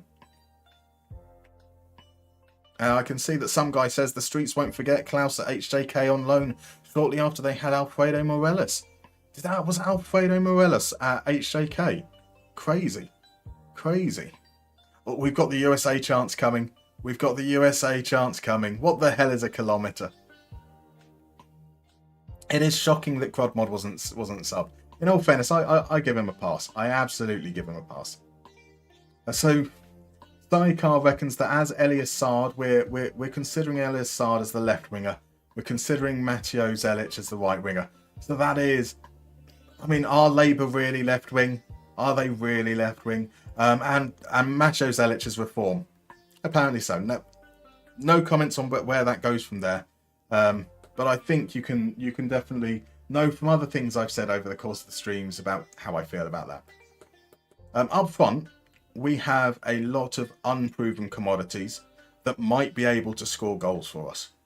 And we have one proven commodity who doesn't score goals. What I do see, though, is that we have a lot of players in those advanced positions that look like they should be able to contribute. So I'll be honest, as we've gone through this right now, as we go through this, I kind of feel like we're just going to use the Mariham formation, the 4-4-2. Because what we've talked about here so far, right, is we've got right-sided fullbacks that aren't creative. We've got a left-sided fullback that is creative in terms of expected assists. We've got 4 centre-backs, so we'd be stretching ourselves very thin, playing a back 3. That would be Gimba and Buchmann. On the left, we've got someone who's creative, so probably more of a supporting inverted winger in Saad. Where is Saad? Making me Saad. We've got someone on the right who's only really good at crossing, so that's Zelig. And then we've got a striker who can win headers, but doesn't necessarily a great goal scorer himself. And we've got a whole host of players that are really, really fast that could potentially score goals. Can you believe? I'm a little bit annoyed. I am genuinely a little bit annoyed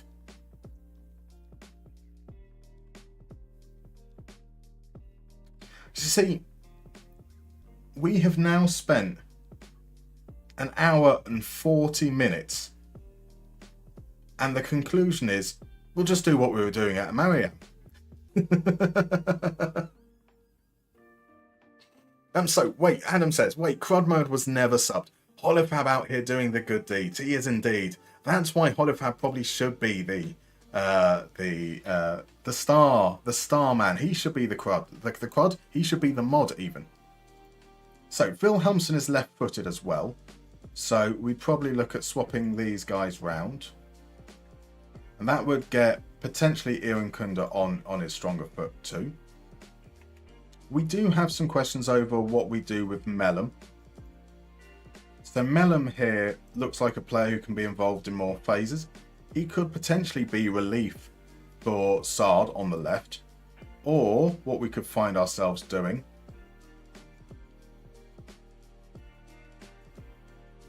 is...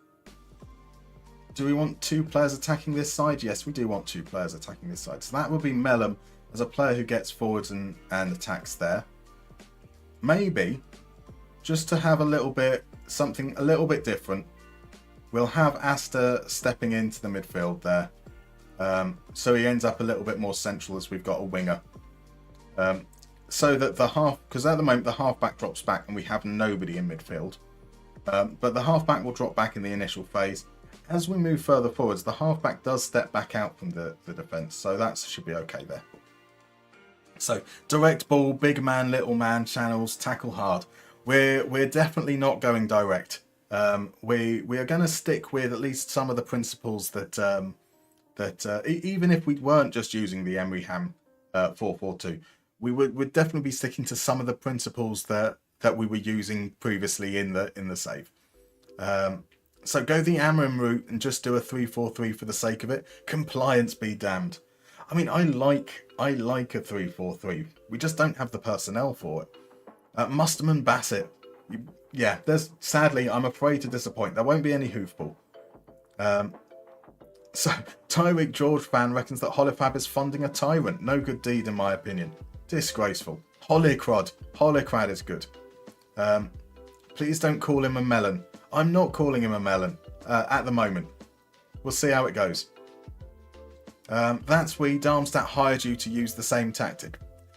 I mean, that's the thing. So my plan was that from a tactical style perspective, we were going to use the same style anyway.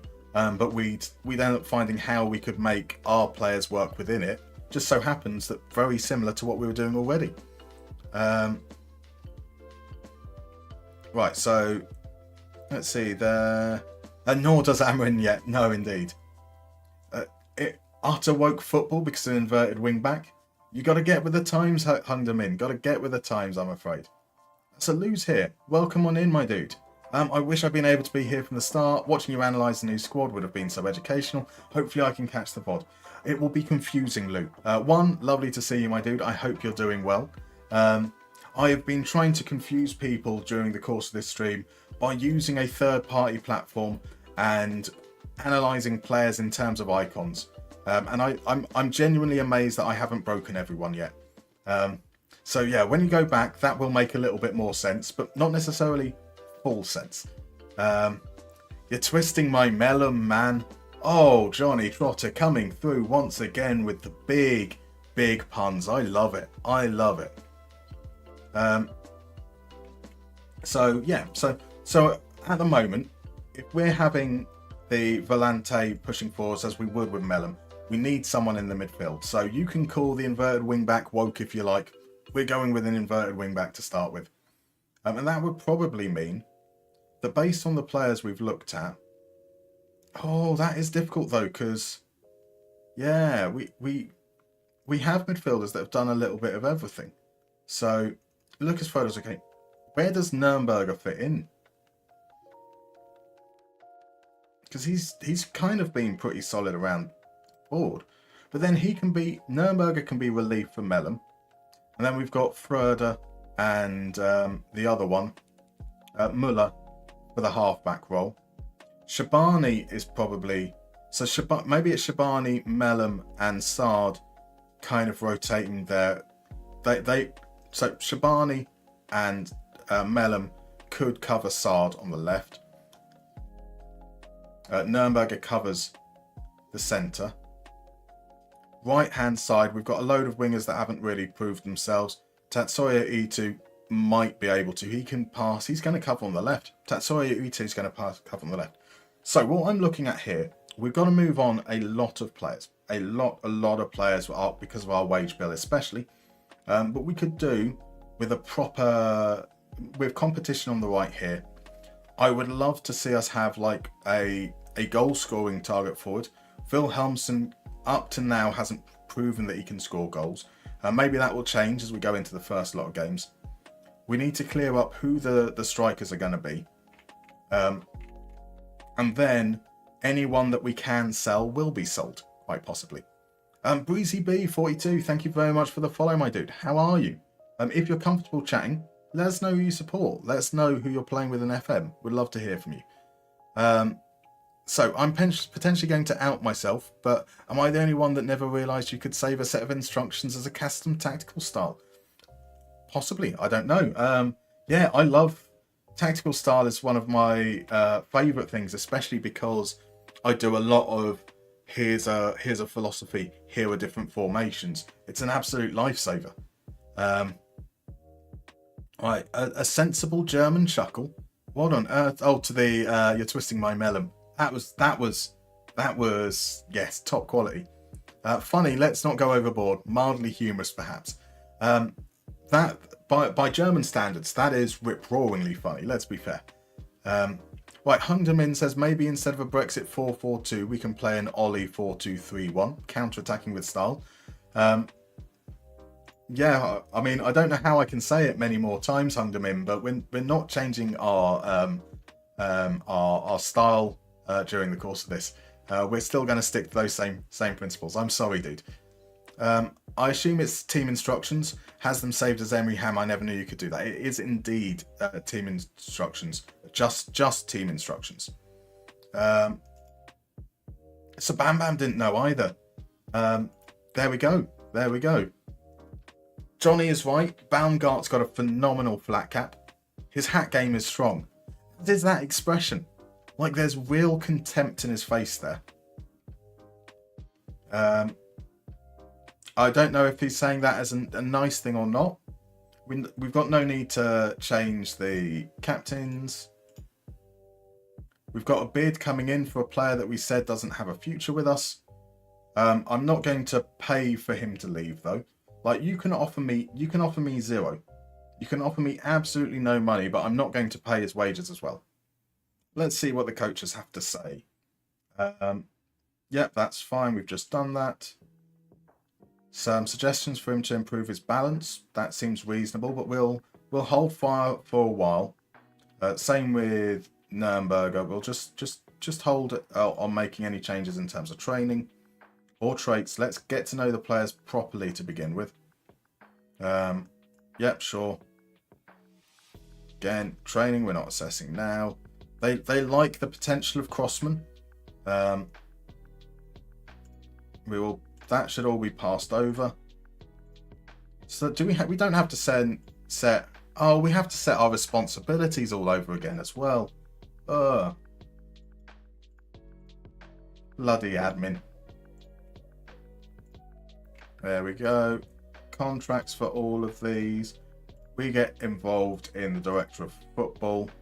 In fact, we do need to change that on the other one as well. Advice and report, staff meeting. I don't want one again. We can avoid unnecessary stuff. We delegate all the scouting. We will see how much money they spend on scouting. But now we've actually got like a proper team. I know we're 5 million in debt, but that's not that much over the scheme of things. Contracts we do keep an eye on. Media goes out. We will delegate the training to begin with. We'll probably look to take control at the end once we come into a full off season. We'll probably look to take control from there. Match, we take control of arranging friendlies. Friendly matches. Yep, that's us. Set pieces, we're delegating as well. We've got a set piece coach, but again, something we'll probably look to take over as we go on. So, suggestion that we could try and get Barnhart for assistant manager. Are you talking about Baumgart there? It would be nice. I very strongly doubt that he would leave. I mean, SV Waldorf aren't the greatest team in the world for sure, but I doubt he'd leave a manager's job to become our assistant. Yes, it is Baumgart. There we go. Right, so we will be heading in. Our first game is against fourth placed Karlsruhe. What could go wrong? What could go wrong? He has had enough of my shit. Exactly. Quadmo fan is in. Welcome in, my dude. How are you? Lovely to see you. Baumgart is public enemy number one after that answer against. I don't know whether that was that insulting. He was just a bit surprised. He evidently didn't think that Darmstadt could ever hire someone of the caliber of Mika Aratali. Right, introduce ourselves to the squad. Standard behaviour. Hello. Goodbye. And we're good to go. That's all passed over. So you can set the staff meeting to never again. Saves me a click every month. Thank you. You're welcome, Jamie. I'm teaching everyone new tricks. We've got the tactical style. We've got setting meetings to never again. That might be it. That might be as far as the tricks go. H-Tank points out that we have a Crodmo fan before a Muster fan in a Musterman stream. It's true. It is true. It says a lot about my entertainment levels. That's why Crodmo is here. He is there to bolster my personality, essentially. Right. It's not the statistics. It's not the statistics. You tell me. How do you measure somebody that could balance a balloon in a wind tunnel on a needle? Bless you, DM Bay. DM Bay? DM Bassist even. DM Bay works as well. You are my Bay. We subscribed for 4 months. You are an absolute gentleman. It's not the Stavitskis anymore. It's not. Maybe we will find a new Stavitsky. That does kind of limit our approach in the transfer window, sure. Basically sticking it just to certain names, but what could go wrong? What could go wrong? Thank you so much. Winter Soldier is here. You were part of the Fury raid, but you were on a lunch break. Welcome on in, my dude. I hope you're doing well. Right, please don't call him Must. Who was calling me Must? Crodmo fan. How's life in Germany going, Must? That is fair. Don't call me. I mean, you can call me whatever. You can call me the C word, and I would probably respond nonetheless. Anyway, we haven't done anything yet. We've gone through. We've assessed the squad. I feel pretty comfortable that we are going to basically do exactly what we did in Finland in the end. I'm not going to say anything mean about him. I'm not going to say anything mean there. That's fine. Pretty straightforward. So DM Bassist almost bought a new base today. Please tell me I don't need a new base. I can't tell you don't need a new base. You should always have. I mean, it doesn't need to be like a brand new base, but as long as it's a new base to you, there should always be a rotating, like brand new toy element. I'm sorry, that's not the response you want. But exactly as Adam says, do it. Do it! Right, David Wallace is in over on YouTube. Welcome in, my dude. I am doing very well. How are you? Lovely to see you here. Tom Minot is as well. After League One playoff semi-final defeat, got promoted with Cambridge United in your third season. Fabulous. Now in the Championship. Little apprehensive with my transfer budget of £723. That is quite a low transfer budget. That is a very, very low transfer budget. Is that the C word? Country music fan. Oh, you can't call me a country music fan. That would just be inaccurate. No, if it's something you dislike, I'll refrain. I just have a terrible habit of shortening names. I take no offense to it whatsoever. Must is perfectly fine. Whether I will actually recognize that you're referring to me, not necessarily sure, but there we go. It's okay, Krufer. I now know who you are, Quadmo fan. I was like, whilst you were chatting in D-Boy Play stream, I was like, wait a second, I can click on and see your like profile and your banner, and I was like, that's it. So how much longer are you stuck with the name? So you're looking at a second-hand Ibanez electric acoustic. I've said for ages I want one, might have to. Do you have an electric acoustic bass at the moment? If the answer is no, then you definitely need it. If the answer is yes, then you also still definitely need it. Because you can't, like, there is something about the extra resonance and sound of an acoustic bass that's just so fun. Right, okay. We have an ad coming up. I've got to say this very quickly because it's coming up in like 10 seconds. So we're about to go on a break, 3 or 4 minutes or so, and then we'll be back and yeah, carrying on. We might even play a game. How about that? See you guys in 4 minutes.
Right, we're back. First thing to say, Sidecar, thank you very much for popping by. I hope you have a lovely evening. Thank you very much. Indeed, the guys have covered. I can see there the origins of Musterman as the name that I use here. It is, as Lukmar No Pants rightly points out, it's a placeholder name. So like John Smith or John Doe or even Petrovic. They're names that are used when it's not a real person, or sometimes as a placeholder in text. It was used for Oliver Kahn, as Crudmo has rightly said, because Oliver Kahn wouldn't allow his name or likeness to be used. And ultimately, in Football Manager, Jens Musterman, who was Oliver Kahn, was still Oliver Kahn, just with a different name. And I felt that when I was doing skinning, what I was doing was it was still Football Manager, just with a slightly different appearance. So it felt like it was an appropriate play on things there, and kind of just ran with it since. So let's play a round. Out Farby has redeemed a mini game, so let's play a round of Guess the Player. For those that haven't been here before, I'll explain how it works. You're going to see 4 pictures from a player's profile in FM24. You're going to see their positions, you're going to see their attributes and traits, you're going to see their scout report, then you're going to see the clubs that they played for. Your job is to guess the player as early as possible. The earlier you guess, the more points you get, and you end up on that lovely little scoreboard down beneath me there. A word of note, this is at the beginning of FM24 on the default database. So players, when it comes to career history, the player is going to be at the club that they start the game at. Someone like Daniel Marlin, for example, in real life, he's just moved to Aston Villa. In the game, he's going to be at Borussia Dortmund. So let's reveal the very, very first clue. We have a left-footed, rubbish target forward. They could be a pressing forward. They could be a poacher. They definitely can't be a false 9 or trequartista. So yeah, get those guesses in. Right, Tom Miner has got a lot of late 20s, early 30 guys in his Cambridge United side. You'll be focusing on loans in the summer. That's probably wise. Probably wise indeed. Cortiba's arrived at the good time. Beautiful. Hainu reckons that the meaning is too deep. Fair enough. Fair enough. When Lukmar only knew me from the skins, assumed I was German from the name. Perfectly understandable. And I get a lot of people messaging me in German. I have to say, look, I'm using Google Translate to work out what's going on there. So sadly, I'm not quite. It feels like I've unintentionally baited people. Right, so El Norby says the player is rubbish. Cortiba thinks it might be Robson Fernandez. We've got Wout Weghorst. We've got Polter, Manuel Polter. Is it Carl Hudlin or Arkadiusz Milik? Kylian Mbappe goes for Hank, a good comedy answer. Crudmo with another good one. That's Jan Koller. We've got Hoyland, Dovbik, Crouch, Isaac Lidberg. There are some fine guesses in there. There were some they're deliberately bad guesses in there too. And let's move on to the next one and see if that helps at all. So I can be your German translator. Thank you very much, Lukmar. That is appreciated.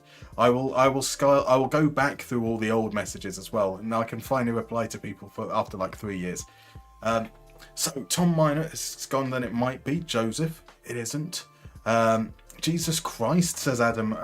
It could be Jesus Christ. That would be something. As we can see from the attributes here, they're really determined. They've got great natural fitness. They're not particularly good otherwise, though. They're not particularly good otherwise, which is a bit of a shame. So, could it be Lundberg or Chris Wood? We've got someone coming in for Weghorst again. Hank has gone for the regen Slaymar. I've got Rafa Mer, another for Lundberg as well. Looks kind of bad as a player, says Hung Him In. So, he's gone for Simon Banzer. Coritiba's gone for Sutawi. There are some fine guesses there in for players. And people are saying it might be a Mariaham striker.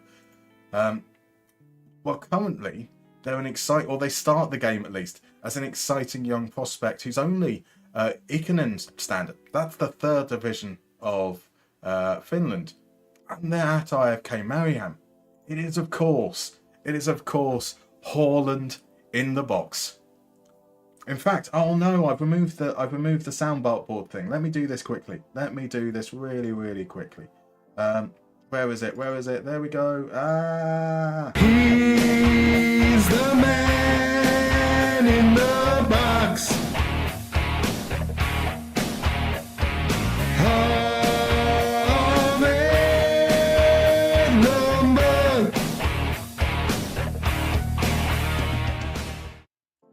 There we go. A chance to do it one last time.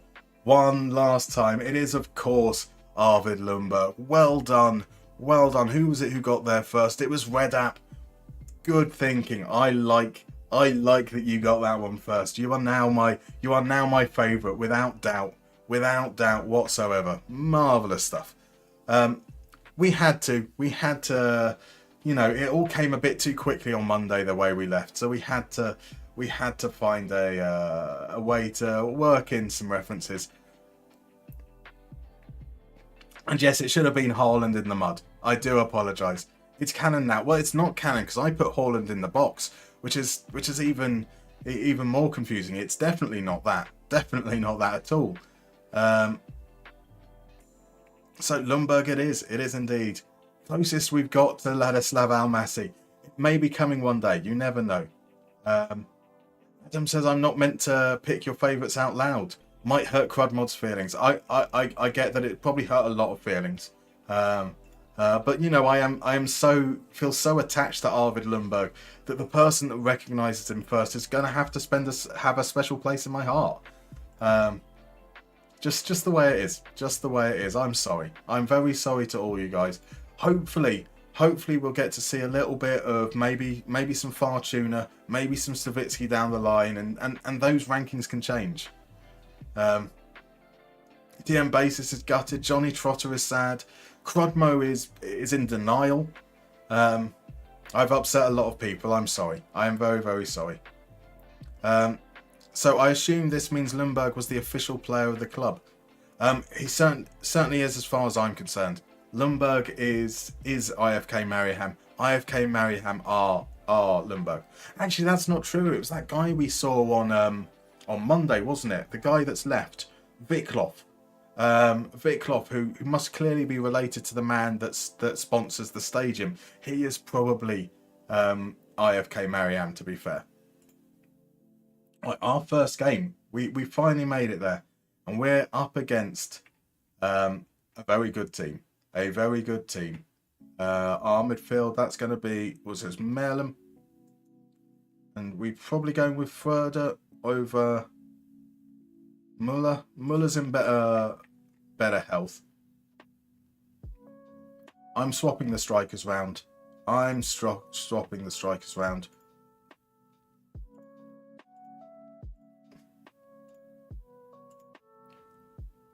In fact, when we were looking at them, was Braden Manu was short. Irvin Cardona wasn't, was he? 6'1". Can also be good in the air. I think what I'm going for is Cardona to start. Irankunda's going to be on the bench. Wilhelmsen's got pace as well. He likes to beat the offside trap, so that actually probably makes more sense. He's on his left. That means that we've got the support striker on the same side as the Volante attacking. Sard is creative, so he's drifting into this space and can then play the balls down the channel. So that's what I'm thinking there. We're allowed to name 9 subs. So Rasmussen, definitely.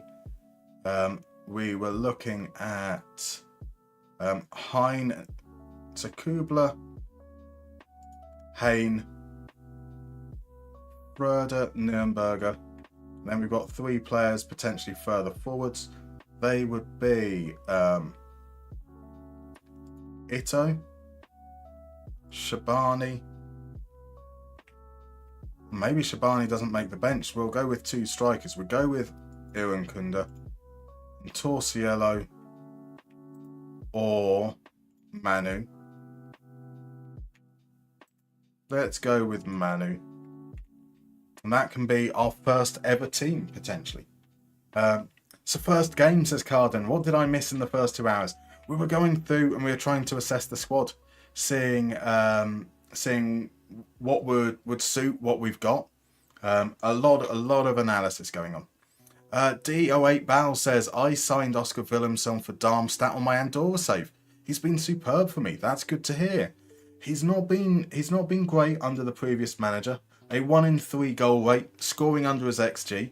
But you know, as a player who has been regularly starting, he at least gets the chance to prove himself. So we'll see how it works out. So one of us indeed. I watched the stream on laptop and now I can hear Haaland in the mud instead of Arvid Lundberg. Interesting. One of us, not at all. Feyenoord versus Bayern is being delayed because all the pyro fogged up the place. Crazy. Right, Kaiserslautern make Darmstadt change their approach to hoofball. There's going to get a point, Hungda Minro. I end up timing you out as soon as you say the words hoofball. It's not going to happen. I'm sorry, dude. I'm so sorry. Right. Rich says, Lundberg, he's so ordinary. A lesson that you should never look your gods in the eye. Lundberg just proving that all you need is a bit of determination. It's all good. So one defensive midfielder and it's the right back on the ball. Busterman playing poch ball. Exactly. Now you've got to remember is that the half back drops back in initial phases, but does step forward afterwards in the game. So it will end up being like a kind of 2-3 with Saad not being quite as aggressive when he's on support. But yeah, it's not positional. It's not possession heavy. That's for sure. So yeah, let's head on in. Let's head on in and see how we get on with our very first game. I expect that we should expect to lose this away from home against the team in fourth. It's going to be a tough game for us, as are all the games before the Christmas break.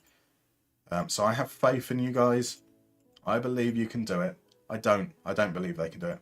Oh, Matt, bless you. Thank you very much for the bits. You absolute gentleman. Oh yes, we get the Bundesliga scoreboards. Yay, that's something to look forward to. Does look quite nice. Looks quite decent. Apart from the weird perspective on the goal at the other end. And there we go. We look at the table. It's not the statistics! It's not the statistics! You tell me! How do you measure somebody that could balance a balloon in a wind tunnel on a needle? Oh my look, Ma, you absolute gentleman. It's not the statistics. It's not the statistics, but what it is. It's subscriptions to Naloxy, Chili Con Carnage, Gavin Brash 32, The Timo, and to Ferk DK. Bless you very much. You are very, very kind. Let's see how we go. Let's win this shit, he says. We will. I don't think we will.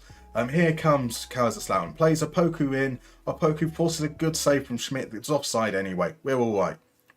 It's 5 whole needles. 5 whole needles. It's not the Darmstadt statistics. That's the change we need to make. What's this magic? We're playing a game, says Matt. We've got there. I did say that there was a chance we'd press continue today, and we've got there. We've just about got there. So in the early exchanges, it's not been a particularly great game. There's been only a small number of shots. Mora has picked up a booking. Nihes shoots over. That's fine as far as I'm concerned. So just 5 shots at this point. And now we've got a corner. 36 minutes in. Asta is the one to take. Our right back swings it into the near post. It's cleared. Back to Asta. On the edge of the box is Zelic. Zelic just stands there like an idiot. Loses the ball. And this was the start of the highlight, right? The start of the highlight was a corner. And I have a feeling it's going to turn out to be a Kaiserslautern highlight. It's not though. Here's Wilhelmsen.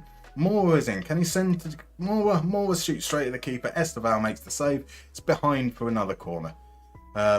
So again, you cannot shout out the current streamer. Limitations.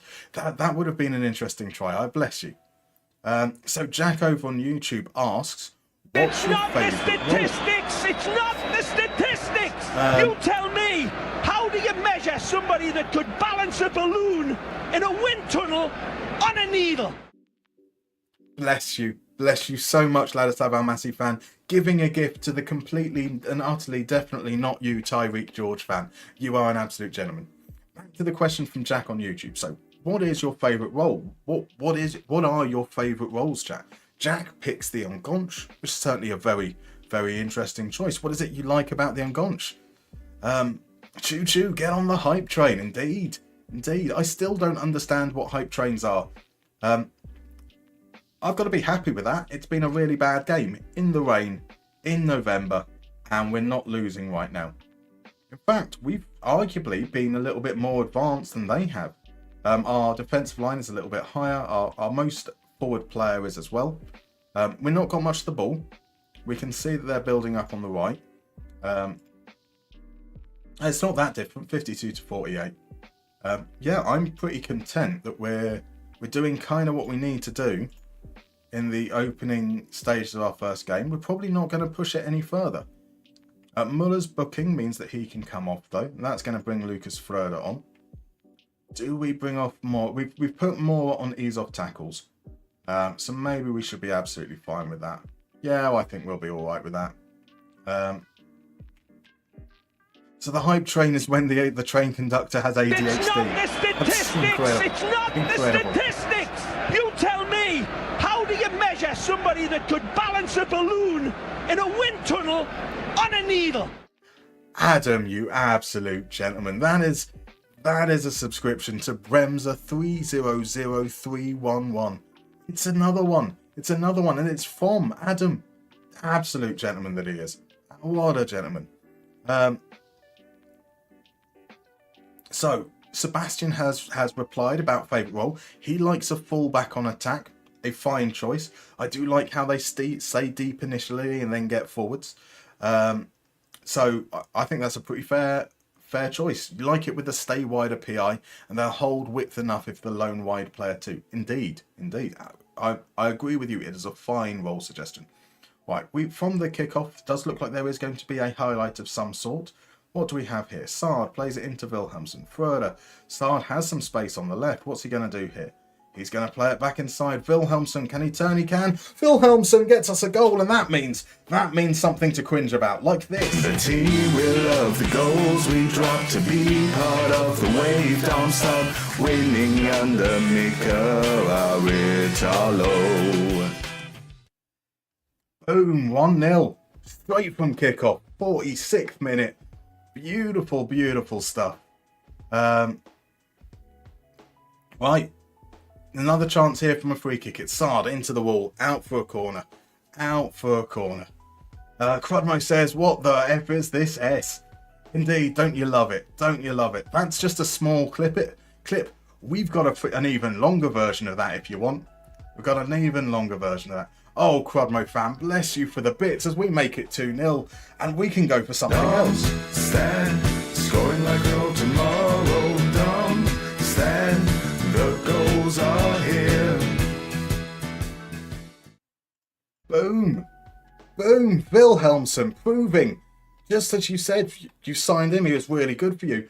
Wilhelmsen is proving that actually he can score goals. Now, the decision was tight, they say. He was perfectly fine. Maybe he was leaning a little bit forwards, but that's fine. And this second half has definitely started pretty well for us. But can Kaiserslautern respond? Here they are with top. They've got a good 30 minutes to turn it around here. Schmidt, there's a lovely ball behind. Kiznombi forces Schmidt into a save. He should have scored. Kinsombi will be kicking himself for that. But he doesn't have time to. He's got to take the corner where he kicks a ball instead. We deal with the first ball. Comes back out to him. Plays to Tolba on the edge of the box. Oliveira will try. He has to go back. Come on, just you know. Yep, see it out. That's what I like. That is what I like. Yes, so as I was saying, Crodmo fan, thank you very much for the bits. You are gentlemen. Crodmo, regular Crodmo, is a fan of the Fleetwood Mac. That's good. A classic. It's a hat-trick! Oh, is this being denied? Is this being denied or not? Let's see. Does it stand? It should stand. It should absolutely stand. Come on. It's taking a long time over this. It's been disallowed. Boo. So was it legitimately offside? More was that we'll have to chalk that down as a graphical issue. Right, into the last 20 minutes, we're looking pretty decent. We've got substitutions left. We're going to bring off Cardona. We are going to bring on... Let's get Manu fit. So that does mean that we're going to play Wilhelmsen a little bit deeper because Manu definitely isn't a pressing forward. Let's just have a look. Mora to come off for Hein. Now, Mellum is probably going to come off at some point just so that we have our double pivot nice and fresh. But I think we can feel kind of okay at that. So, are we playing versus a profanity? Opponent is just missing a vowel. Yes, let's that vowel obviously is a I. Thick indeed. Send that Esteval forward back to Chelsea. And that's not the same Esteval, surely. You don't have a goalkeeper called Esteval, do you? Rhythm is a dancer. Oscar Wilhelmsen. You can feel it. You can feel it. Sard, can he get something? He plays it in. That's going to stand. That is going to stand. No doubt about that. And what that means is... Darmstadt scoring, Aratalo's glowing, Nick has got us going Boom! It's a hat-trick. A hat-trick for Wilhelmsen. That looks pretty good. What on earth was the previous manager doing? What on earth was the previous manager doing? This is crazy. It's Club 7 hype indeed. That was definitely one of the songs of all time. It's a song. It's a song, that's for sure. That's about as far as we can go. Right, can Kaiserslautern get something back here? Hein deals with the danger, plays it into Gimba. And we go all the way back. Now, let's just be sensible. We can probably look to take the pace off a little bit. Zelic into Mellum. Plays it for Wilhelmsen. Wilhelmsen tries to get the cross in it. Zelic across to Manu and the shot is blocked. That could have been 4. That could have been 4. Right, last 10 minutes.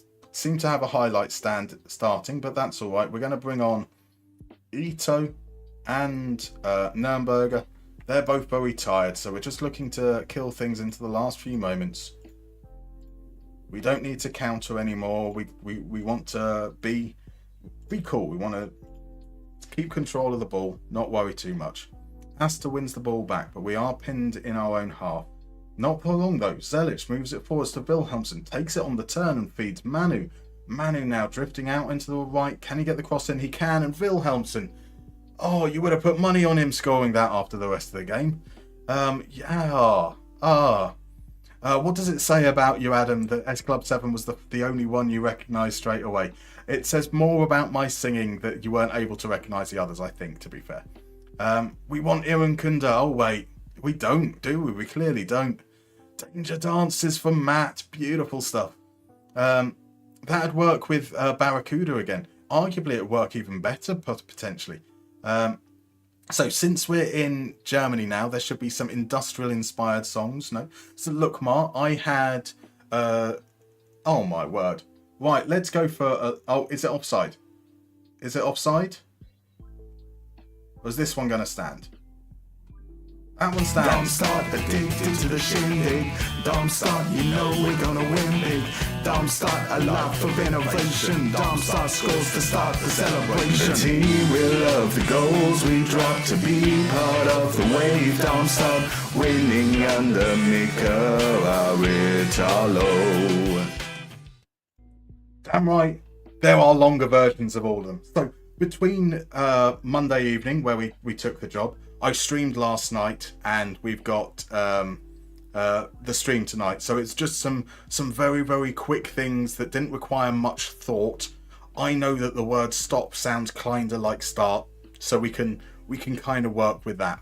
But there will be, the idea is that instead of having, we will have player specific songs, but I want some more like generic ones as well for as we go, because you know, right now we're missing a victory song for Darmstadt, a proper victory song, because 4-0 winning the first away game against 4th place Kaiserslautern is really quite something. Astonishing start. The man's a monster, he is indeed. Darmstadt to the tune of Du Hast would definitely work. So there are more plans to have As I said, there's going to be some Eurodance in there because of Snap and Culture Beat. There's almost certainly going to be some Rammstein in there as we move forwards as well. And there's also probably going to be a lot of songs with the word dancing originally in the title, because that can also work with Darmstadt. So You Make Me Feel Like Darmstadt. Wilhelmsen was incredible. Absolutely incredible. And now we've got a whole 2 weeks until the next game. So yeah, okay. As far as that goes, maybe Wilhelmsen in the first game has proven that he should be our advance forward. We might need a pressing forward as well as time moves forwards here from the looks of things. So we want some Die Toten Hosen songs. Maybe, who knows? Who knows? Now what I actually want, I haven't listened to any of their songs yet, but I was just looking through German bands. I think I want to do some Armageddon Dildo songs.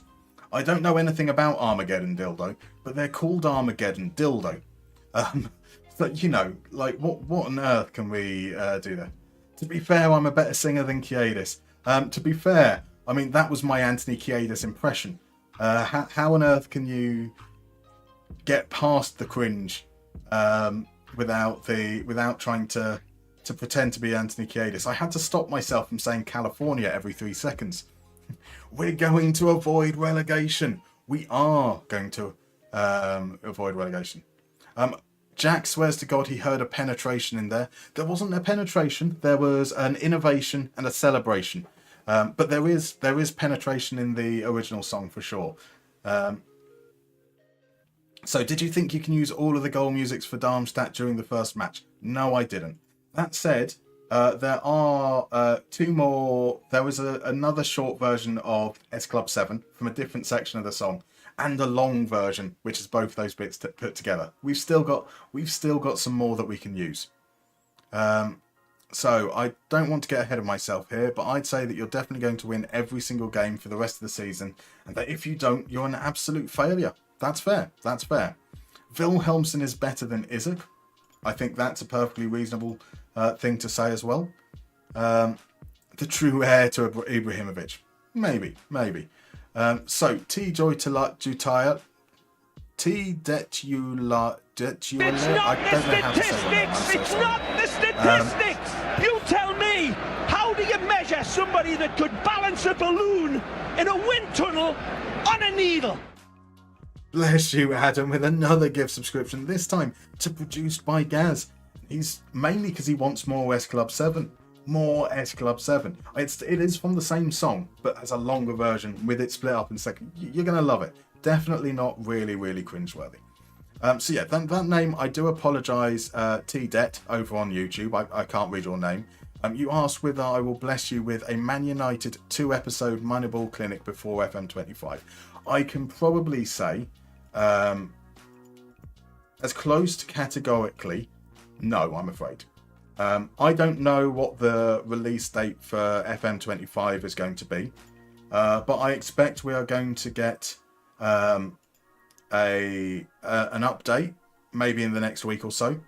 I am kind of expecting early access to only be a few weeks away now.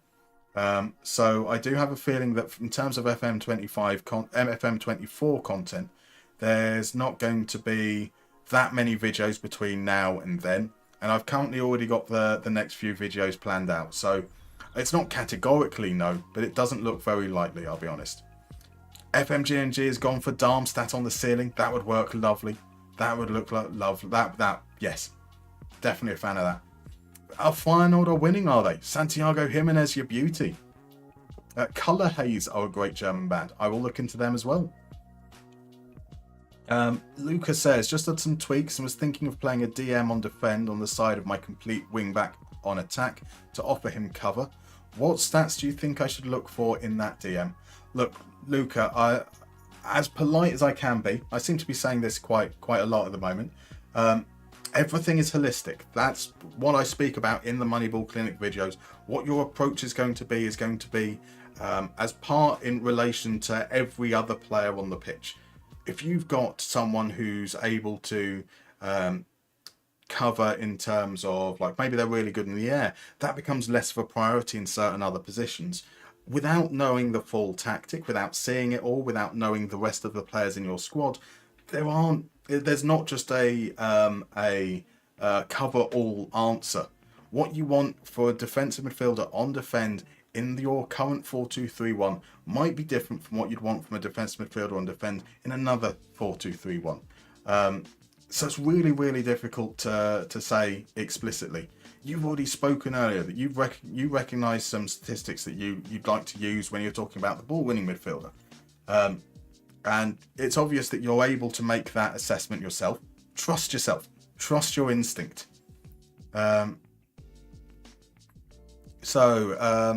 Lukmar says, plus look into the German band called Heaven Shall Burn. It's some very soothing and calming music. They sound soothing and calming. Absolutely. Night of Knee, welcome in, my dude. Love that band name. And there was a lot of strap talk last stream. There was certainly some interesting conversations in the last stream. Right, to the previous, the big question. Wilhelmsen is the best striker in the world because of Mustermann. That's we will anoint him by the end of the season, maybe. Let's see how he gets on beyond the first game. Right, Ladislav Almasi's got a statistic lecture tomorrow. Have a lovely evening. Thank you very much for dropping by, my dude. Kortiba only knows the Eurodance, Eurovision, and Kraftwerk. That's fair. There are a lot of good rock bands. You definitely have heard of Scorpions, who did would you say that Scorpions, like over the entirety of time, might be the most famous German band? Probably like them. I feel like Rammstein, obviously from a relatively modern perspective, might be better known, but I think like if you go for like all-time sales, Scorpions might be ahead of them. But yeah, I mean, Germany is probably known a little bit more for Kraftwerk, some of the Eurodance stuff as well. Calling Mr. Mika Aratalo, come and make Die Lillen win. Okay, yep, I can see that. I mean, I'm genuinely hoping that Brian Hayne becomes our starter, because I want him to Mr. Vane. Right, so Heaven Shall Burn are pretty fantastic, says DM Bassist. Hank says, I know this is off topic, but just realised that the bass part for Riders on the Storm is almost entirely the same measure repeated. It is indeed. It is. It's just the same thing all the way through. A lovely little bass line, and it's just root third and fifth, isn't it? I think it's just like boom, boom, boom, boom, boom, boom. It's really, really simple, but really good fun as well.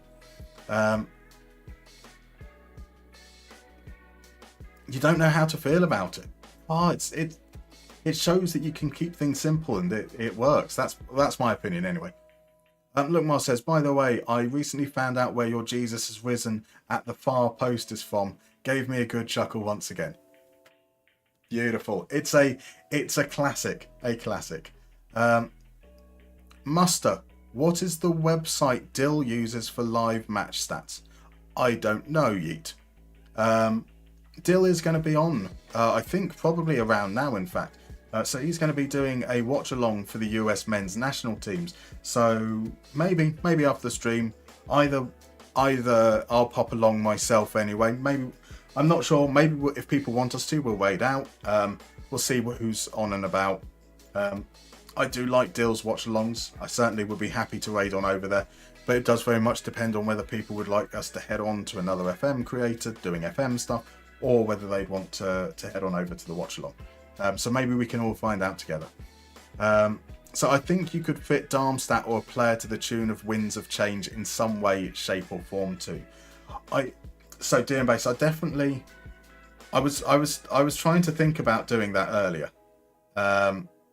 My biggest issue there is my lack of vocal range. I think would probably be the most polite way of putting it. So Johnny Trotter has quoted a thing from Darmstadt believing. Yes, absolutely. That was I didn't get time to do that this morning. That was literally the next song up. I've got the instrumental of it already downloaded for that very, very specific reason. It's just the whistling part. Yes, that'd probably be the most what's the term for palatable for the ear? The most palatable for the ear. I'm just going to go with that.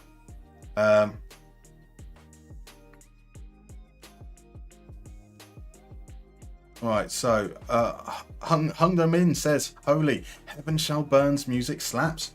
You've made a fan look, Mar. You've managed to convert one person already. Right, he's just ignoring my journey suggestion now, isn't he? I missed it. Like, there are a lot of chat that I've missed. I do apologise. As I said before, if you guys do have something and I've missed it, please do mention it again. There's nothing wrong with that whatsoever, and I will miss a lot of stuff. But we got there. Thanks to Johnny. And that's exactly what you just said. Yep. See, I'm almost up to date though. That's good for me, right?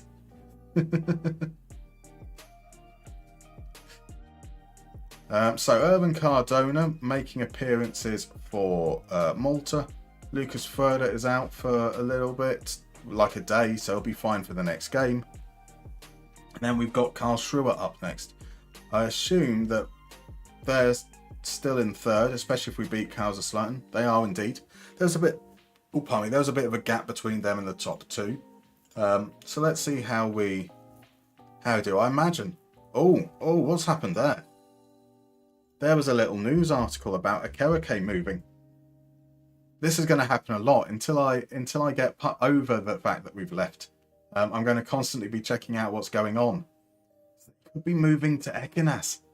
Don't loan him out to players in the division. He's spent his whole career with you. What are you doing? I mean, yes, I was considering selling him, but what are you doing? DM Basis is heading out now. Enjoy the rest of the stream. I'll be here for the next one.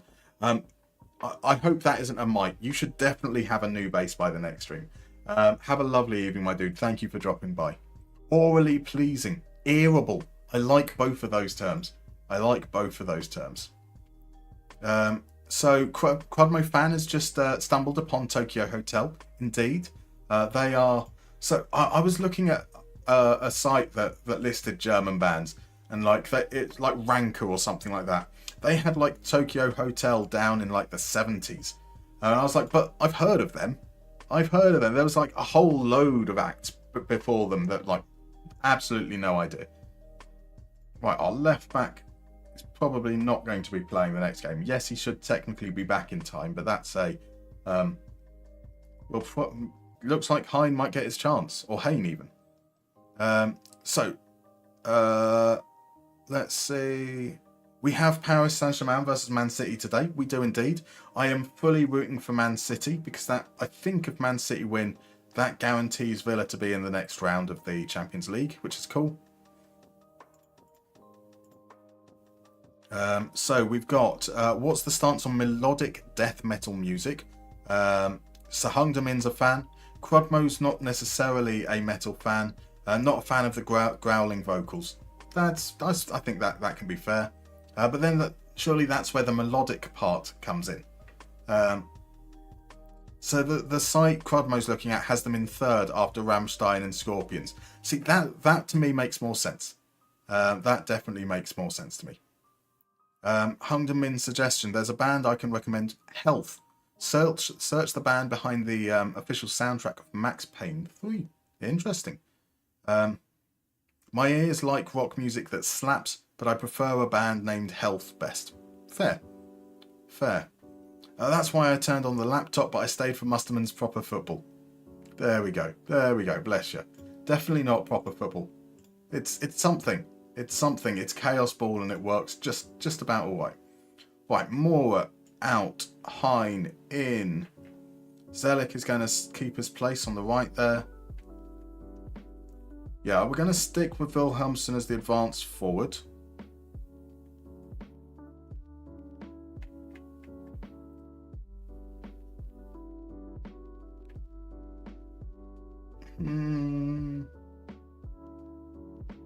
Yeah, I think it's basically just keep things as they are, right? Going to hopefully get some players up to fitness, which will be nice. Yeah, let's do this. Let's do this.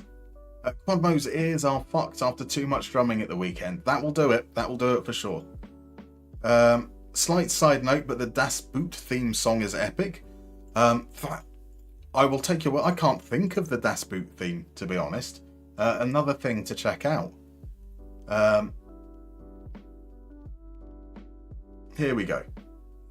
Into. I'm still enjoying the novelty of the Bundesliga scoreboard, so I'm going to watch that through. So Holofab is saying die Arze, the Schrell nach Liebe. There is a part that says oh Arschloch. We can make that into oh Darmstadt. I mean, I'll be honest. There is something far funnier about saying Arschloch to me. Obviously, in English, that is far better. Yeah, some Dutch freak was banging on about that on Discord. Indeed. He needs the Germans to have an opinion on that.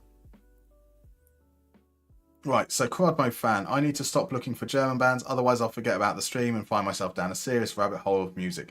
Like, come on. A rabbit hole of music is a pretty good rabbit hole to go down. Like, yes, I should probably be saying, no, stay on the stream, but nah, listen to music. Music is cool. Right, here we go. Can Muller do something? He finds Hein. It comes through to Cardona. There we go. Which one did I do? Darmstadt scoring to that Aratalo beat. Darmstadt scoring to that Aratalo beat. Darmstadt scoring to that Aratalo beat. Darmstadt scoring to that Aratalo beat. That was possibly the most cringy thing I had to listen back to this morning. It made me feel very, very uncomfortable, which is exactly why it has to be included, why I can't get rid of it. I've got to humble myself at every opportunity. As Saar tries to make it 2-0, there was a good chance, but unfortunately wide. I'm glad you're a fan, Adam. I knew you'd like it. Diallo with the corner, sends it in. Schmidt claims. Schmidt seemed to claim it at almost like head height. Didn't even need to jump for it. He's now going to send it long. And there's Zelic competing. So for some reason our right winger was in the position our 6'1" player should have been. Oh, there we go. Right, Swidder back to Weiss. Weiss also out to Kobold. He's going to find Onos. Can Onos unlock the defence? He finds Gorlick instead, and Sard comes back and does his defensive duty. Good old Sard. We send it long. This time Cardona is there and the ball falls his way. Cardona is in behind. He fired it over. Oh, Cardona. My Cardona. Right. Karlsruhe here once again with Onos. And they've got Jakob over on the left. Jacobs, can he send it in? He finds Diallo instead. Ends on the edge of the area. Shoots straight at Schmidt. And he somehow pushes it round the corner. I'm not... Yeah, some kind of save like that. Jakob will take the corner. Swung in at the near post. It's Sweder. Sweder back to Diallo at the edge of the area. Ends. That's a lovely finish. A lovely finish from Martin Ends. In off the inside of the post. Just passed into the corner. Cool as you like. We got the first header, but no one really closed out until Wilhelmsen was late. And then as it makes its way through to Ends, who was that defending? Asta.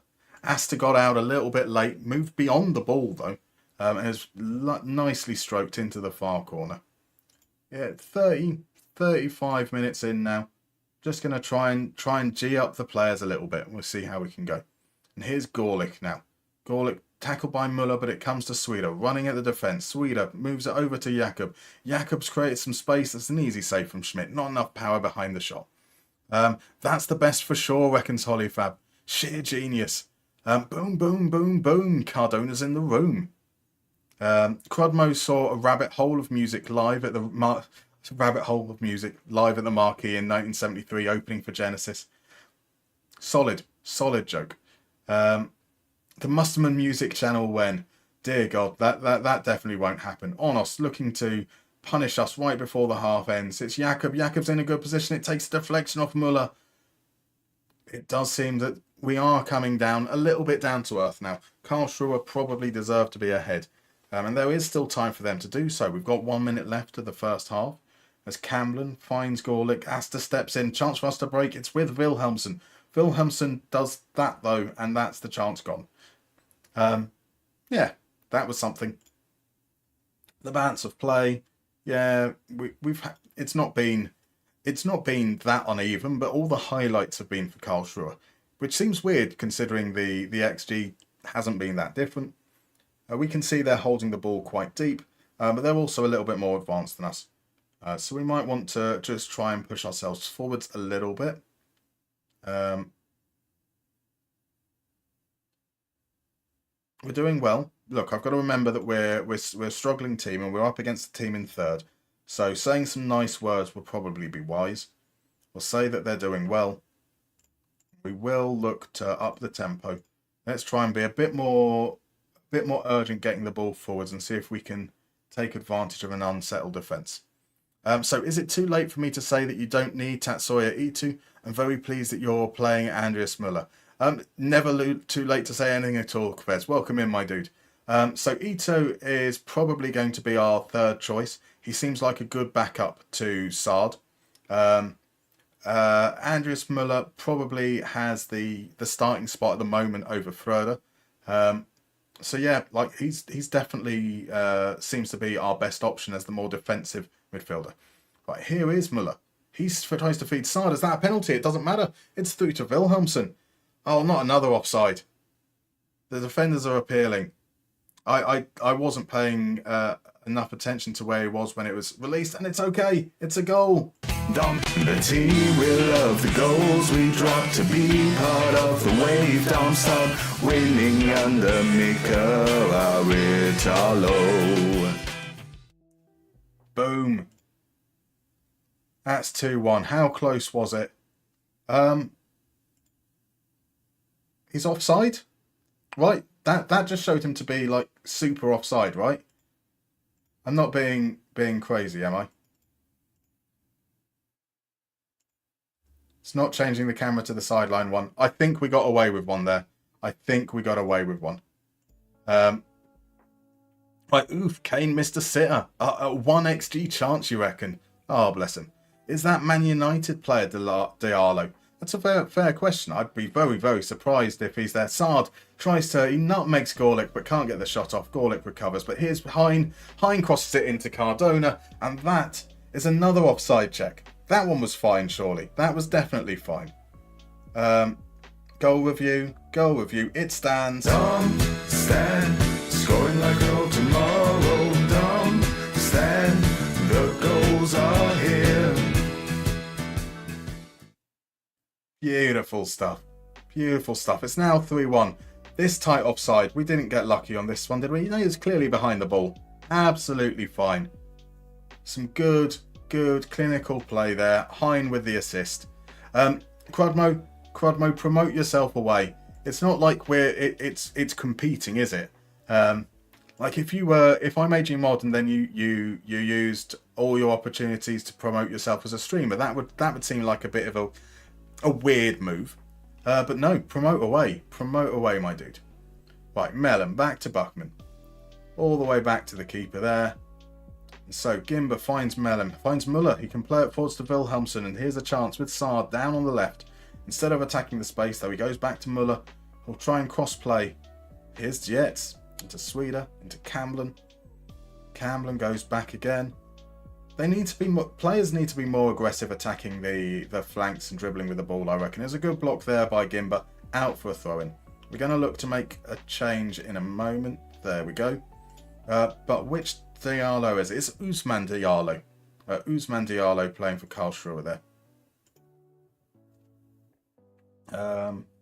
Right, our changes. It's clearly got to be Cardona, even though he's on 2 goals. He is looking very, very tired. We gave Manu a run out last time, so it'll be Iran Kunda this time. Elias Sard is actually going to be replaced by Nürnberger. We're going to pop Mellem out on the left for a little bit. I want to see how he gets on in that role. And that means that we're going to try Ito out on the right. Now, Ito can't cross according to his attributes, but we'll see how that works. Always gives him a chance. Right, so look, Mar, this is already boring. We're dominating the league. Time to change clubs and look for a new challenge, I think. That's fair. That's fair. We are clearly a tactical genius. Right, Asta finds Ito. Ito shot blocked. That wasn't that exciting a chance. How does the halfback role work? As Muller was very close to the box when making the pass. So yes, Quez, this is something I was talking about in the stream earlier, is that the halfback drops into the defensive line in the early phases. So when we're building up deep, he drops back in there, and we essentially only have Nürnberger in the midfield. He will drop back early. The inverted wingbacker tends to stay deep as well to begin with, as will the fullback. So we end up with like a horseshoe 5 when we're building up from deep. Then as we kind of push forwards, kind of into around the D, that high up, you will see that Muller will push back up into the midfield. Asta will step into this space, and Nürnberger will start to push forwards. So we end up with kind of like a 5-1 in the initial phases, and then in like a 2-2 as we start to establish further ahead. And you will see Muller like down near the byline at times. If that's where the movement is, where the space is, he will take it. We can drop things down now for the last. We don't need to be quite as aggressive anymore. The changes that we're going to make. We're going to make Wilhelmsen off and try Manu as a pressing forward. Why not? So PSG are leading City. That's rubbish. That's rubbish. Holifab says at least we're in Germany. I mean, it feels like I've bent the knee to the German way here, which is fair. As Lurs pulls one back, 3-2. We said let's play nice and sensible, tighten things up into the last 10 minutes. It's now getting nervy. It is now getting nervy. It's been a pretty even game. So a draw wouldn't necessarily be an unfair result. As here Camlan plays it back to Bournemouth. Did feel like Karlsruhe had the better chances, Karlsruhe had all the highlights in the first half. Here's Diallo, loses out to Asta. Just telling you guys to be sensible now, so be sensible. That wasn't sensible. Passing to a marked man is definitely not my definition of sensible. It's back with Weiss right now. He plays it to Ross. All the way back to the keeper. Doesn't seem to be that much urgency from Karlsruhe here. Diallo plays it inside to Honest. Oh, Asta's committed and let himself through. And there's Schmidt making the save. Focus, guys. Focus. Asta, we've seen this a couple of times with Asta, where he's aggressively pursued the ball and missed. And that's caused us trouble. That's what caused the first goal. Caused that attack there. So that is something for us to keep an eye on. Our last change then is going to be Asta off and Kubler on. Hopefully he can be a little bit more sensible. Swede comes away with the ball. He doesn't though. Gimba has it, feeds him in Kunda. A chance for us to push forwards. We're not on counter at the moment, so we're not necessarily trying to move the ball forwards with urgency.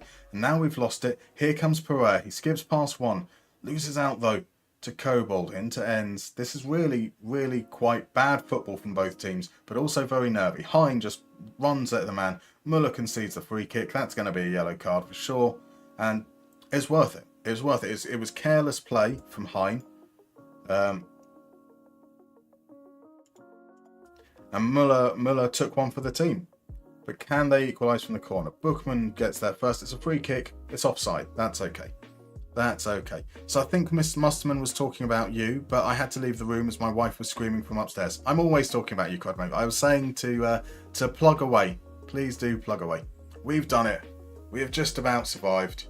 Just about made it there. And that means we don't have a proper victory song right now. So let's go for the full length. Darmstadt's going, Aradalo's going, Nick has got us going,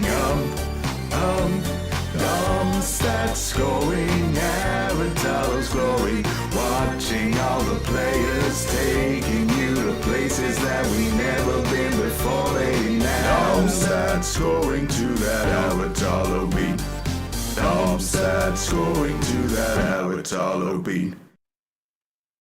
Boom. It is truly awful. Truly, truly awful. And that's what I specialise in. 2 wins out of 2. That's all right. That's not too bad at all. We're now already up to 9th. We've done our job. We've saved them. We can quit now.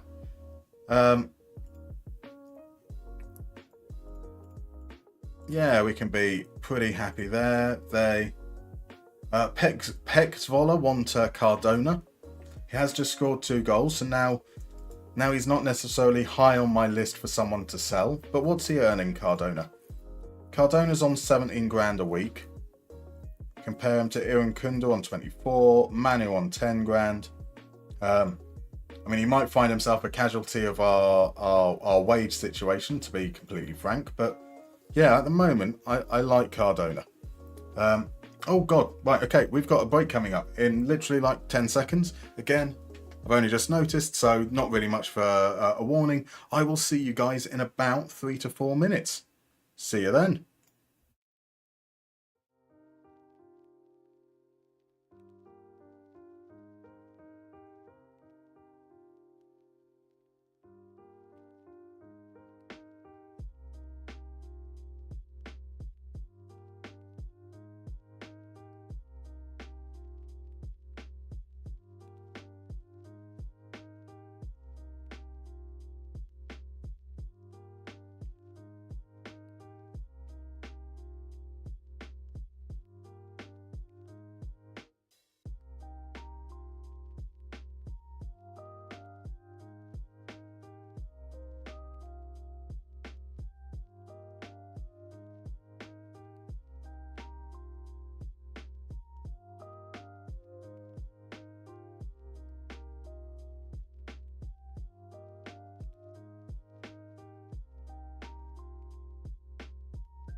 And we're back. And Adam has redeemed a mini-game, so let's play around to guess the club. Before we do that, I'd like to welcome in Jonas over on YouTube. Welcome on in. His family lives like 20 minutes away from the Bollenfaltor. Would love to see someone making them a Bundesliga staple. Well, hopefully we can. We made a very, very bold claim during the interview that we would get automatic promotion in the second season. And considering we took over the team in the relegation places, that might be a huge ask. But if we do it, maybe there's a chance. Maybe there's a chance. So let's talk about Guess the Club. A really, really simple game, but if you haven't been here, seen it before, let me explain how it works. You're going to see 4 pictures revealed one after the other. They all are clues to a club somewhere around the world. That is, you start with a picture of the stadium, then you're going to see a player that used to play for them, the flag of the country that they're in, and then you're going to see the badge with all the words removed from it. The earlier you guess the club, the more points you get, and those points put you on that lovely little leaderboard that's just beneath me there. So let's head on into the first clue and see if anyone can work it out right from the top. Hank has gone straight up for Chicken Inn FC before it gets revealed, which is a fine club. If you haven't seen the badge for Chicken Inn FC, it is incredible. But I can tell you, sadly, it isn't Chicken Inn FC. It is this rather grandiose stadium. Something very, very cool and modern looking. So El Norby's gone for Seoul FC, which I can get. That definitely feels like it's got a kind of like Korean architecture kind of feel to it. It's not, I'm afraid. Adam says this is where watching on an iPad does me a disservice. It does indeed. That said, I do try my best to scrub information out of the pictures. So I've blocked off like the screen that says that in the right hand side had the name of the stadium on it. So we've kind of hidden that. So Crodmo fan has gone for Melbourne City. It's a fine guess. Confused War Chief for St Etienne. Adam for Jeanbuk because they play in green. And Hank for Jeanbuk as well. Confused War Chief is just saying stadium. Just saying stadium. Now, I am a little disappointed, I have to admit. I need to make these harder. I definitely need to make these harder because someone has got it right. And it is a team that Damien Duff has played for. It isn't just a team that Damien Duff has played for. It is in Australia. And their badge is very much the same as the rest of the city group that it belongs to, because it is indeed Melbourne City, El Norby. Not El Norby, sorry, Crodmo fan. Crodmo fan, I will tot up your points under your previous name, if that's cool, as you said that you want to change it back when you do. So for Zenergy mashups, that is a fabulous 5 points your way. Well done, sir. The 2 guesses came in for Melbourne Victory as well. Was there a clue about it being in Melbourne somewhere in the photo? I must not have done a good job of scrubbing all the details. Give points to Crodmo, says Crodmo. I'm not sure how that works. Marvellous work, my dude. The applause from Hank, the applause from Adam, the applause from El Norby, applause from Hollyfab. Absolutely well deserved. Absolutely well deserved. Right, let's head back in. And I reckon, so we've got an away game against Schalke. They're in 5th. Technically, the team in the lowest position since we've started this journey with Darmstadt. And then we've got Holsten Kiel, who've now dropped beneath us. And then we go on a big old break for winter. So I have a feeling that it'll be just 2 more games for this stream. And then by that point we'll have played 4 games. We'll have a little bit more of a feel about the players at our disposal. We can maybe try and have a better idea of which we'll look to move on in the January transfer window. See if we can generate some movement, get some players' wages off the wage bill. You know, maybe bring in 1 or 2 players to kind of fit what we're doing here. Right, so Crodmo says Crodmo fan equals points for Crodmo. You wish. I only know that due to a pub quiz where all the pictures were of bubble-shaped stadiums. Useful knowledge to come across, let's be fair. I think Crudmo fan and Crudmo should be rewarded for this answer, says El Norby.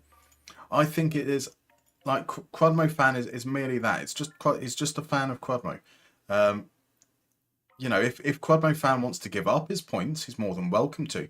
But Crudmo's already winning at a canter. He's top of the all-time leaderboard. He doesn't need extra help, surely. Surely he doesn't need extra help. Massey Plays YouTube, thank you very much for the follow. Welcome on in. If you're comfortable chatting, I'd love to know who you support, who you're playing with in FM. But there's no obligation to do so. So don't feel like you have to. You're more than welcome to lurk. Tyke has suggested that Crudmo equals Goblin. I mean, Crudmo questions it. Are you going to expand on it? No, just say yes. I kind of agree. I mean, like, even Crudmo is going to have to admit this, that, like, all drummers are goblins, really. That's kind of what makes you a drummer, right? So Harlifab thought that it might be Melbourne because it looked like the Sydney Opera building. So I googled that for a stadium.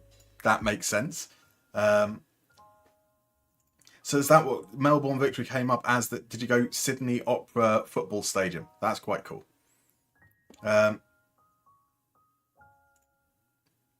So Crudmo needs all the help he can get. No, you don't. You are doing more than well enough.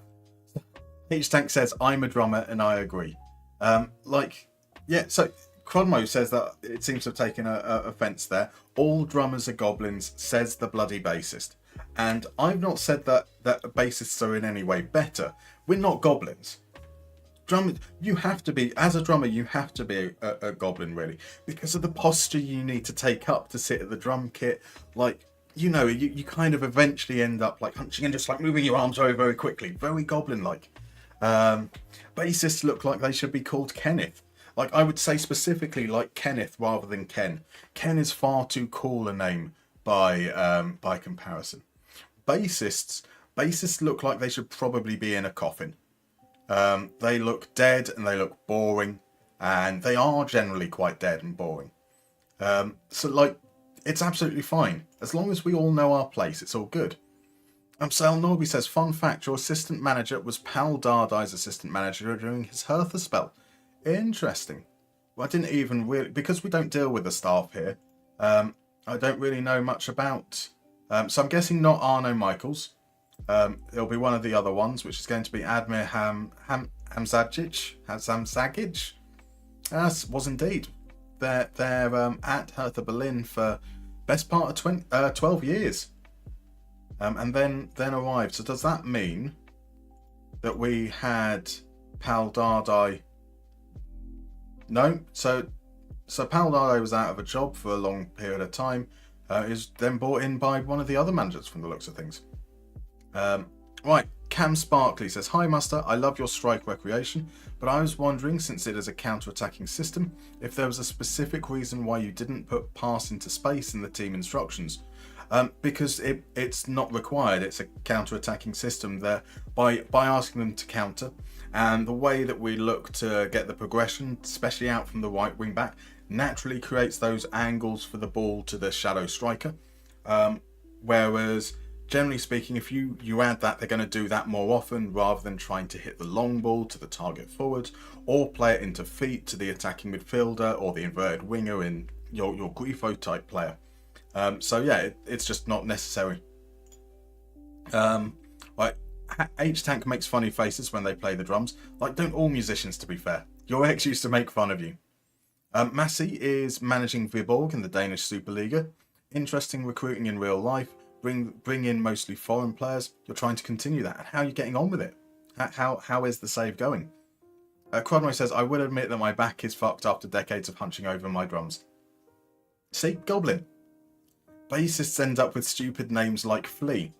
They do. I mean, like, I don't think there is any redeeming factor to being a bassist. And that's why I'm quite happy as one. Like, I'm someone that belongs in the background. Preferably making noises that most people don't even notice or pay attention to. But yet somehow, I like to feel like we're still important nonetheless.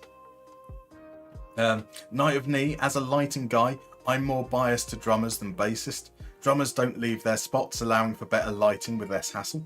That's fair, but they're still goblins. Unless we have follow spot operators or high-end gear that makes machine auto-follow light, performers that move too much can be a headache. To be fair, most bassists don't move that much. They're trying their very, very best to stay in the background if they can. Bassists look like they smell bad, says Lukmar. Ooh. Yes. So Oleg asks, how do you determine when to use wingbacks or fullbacks? Generally speaking, as a just more preference than anything else, I tend to prefer fullbacks in a back four, wingbacks in a back five. Largely because the fullback is more likely to stay deep during build-up, whilst a wingback is more likely to push up early. So fullbacks can help with the establishing possession and moving through the lines. Pardon me. But I think there is perfectly valid reasons to use either fullbacks or wingbacks depending on kind of what you want generally overall. Right, thank you very much for the hydrate, El Norby.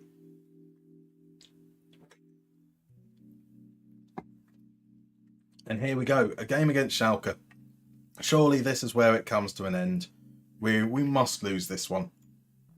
Away against the team of Schalke's resources. I know we're like 5-6 seasons in, but a team like Schalke should absolutely destroy us, I reckon. We'll go with that though. We'll tell them that the media is really important or something, and let's see how this pans out. So Crodmo says that Musterman does smell bad, to be fair. That's reasonable. And Crodmo likes Night of Knee. That's also fair. I mean, like, yeah, you might want to say bad words about the X, but they were right. Let's face it, they were right. Massive Play is halfway through the second season. Media predicted to finish 7th. Currently top 4. Currently top 4. As Wilhelmsen goes behind, he's offside anyway. It's all right. So it's going all right, I think. It does sound like it's going all right. Definitely sounds like it's going all right. Asta's going to take the corner. An outswinger. Sard can't get there. Cardona, though, takes it down into Zelic. Zelic shoots. It's a good save from Podlek. Again, a very, very weird deflection. Dives to his right, somehow tips it to the left. Asta, again, aiming for that near post. Choin gets it clear. Zelic, once again, is the man to gather. Tries to create space for the cross. He can't quite do it. Here's Mellum. Mellum! I can't remember where we are with the songs. I think it's here. The team will love the goals we drop to be part of the wave. Darmstadt winning under Mika Aritalo. There we go, Marvin Mellum. Mellumless. That doesn't quite work. Marvinless would probably make more sense. That sounds more like marvellous. Right, so Night of Knee says true. Bassists move way less than guitarists or lead vocals, but they still move sometimes. They need to move like every now and then just to prove that they're still alive. City are leading now. Grealish has scored. Interesting. So isn't that 2-1? Turnaround. Thank you for the hydrate, Lakasanyi. Here comes Schalke, looking for the equaliser with Larios down the left-hand side. He swings it in. Schmidt. Okay, apparently Asta's blushes are spared, so that must have deflected off Asta. And Schmidt manages to turn it round the post. Paredes' corners headed clear by Bookman. Bookman has won all his headers at the corners that we've seen in highlights so far, which is encouraging. Here's Paredes with another corner. Again, swinging it into that far post area. He does. Bookman gets there. But the second ball, Masonave shot his block. It's Matriciani. Finds Paredes in acres of space. He's offside. It's okay. It is absolutely fine. So Holyfab says, you mean Schalke's debts? Well, yes. I mean, I don't know. I haven't played in the Zweite Bundesliga for a few years now, but didn't they used to always have like a sugar daddy in FM, so their debts were cleared quite a lot, and they'd be a financial powerhouse. Right, here comes Paslak, sends the cross in. Paredes doesn't get there, but neither does Asta. They send it. Lots of my commentary is bad. Lots of looping balls. Nothing much happening. Right, so Connor B says players' form looks good for the last 5 games. New job going well, I take it. we have started okay, as Nathan Choaon gets the equaliser. I suppose it was coming. I just praised Bookman for winning all his headers from corners. And that is 1-1. There to the far post. You know, eventually one of those corners is going to come off, right? So, there we go. It's pretty good scoreline so far, though. We haven't really created much since we took the lead. It has all been Schalke, all from corners, it feels like. Can we do something here? Sard forces a save out of Podlek. But we expect this to be a very, very difficult game for us. As Asta is the man with corner duty. In at the near post, Wilhelmsen. It's all corners for us as well. This game is just corners. That is all it is. It is corner manager. Gimba can't get there. Wilhelmsen gets the second ball, gathered by Podlek. So, new job going well. We've won our first 2 games, which is quite a pleasant surprise.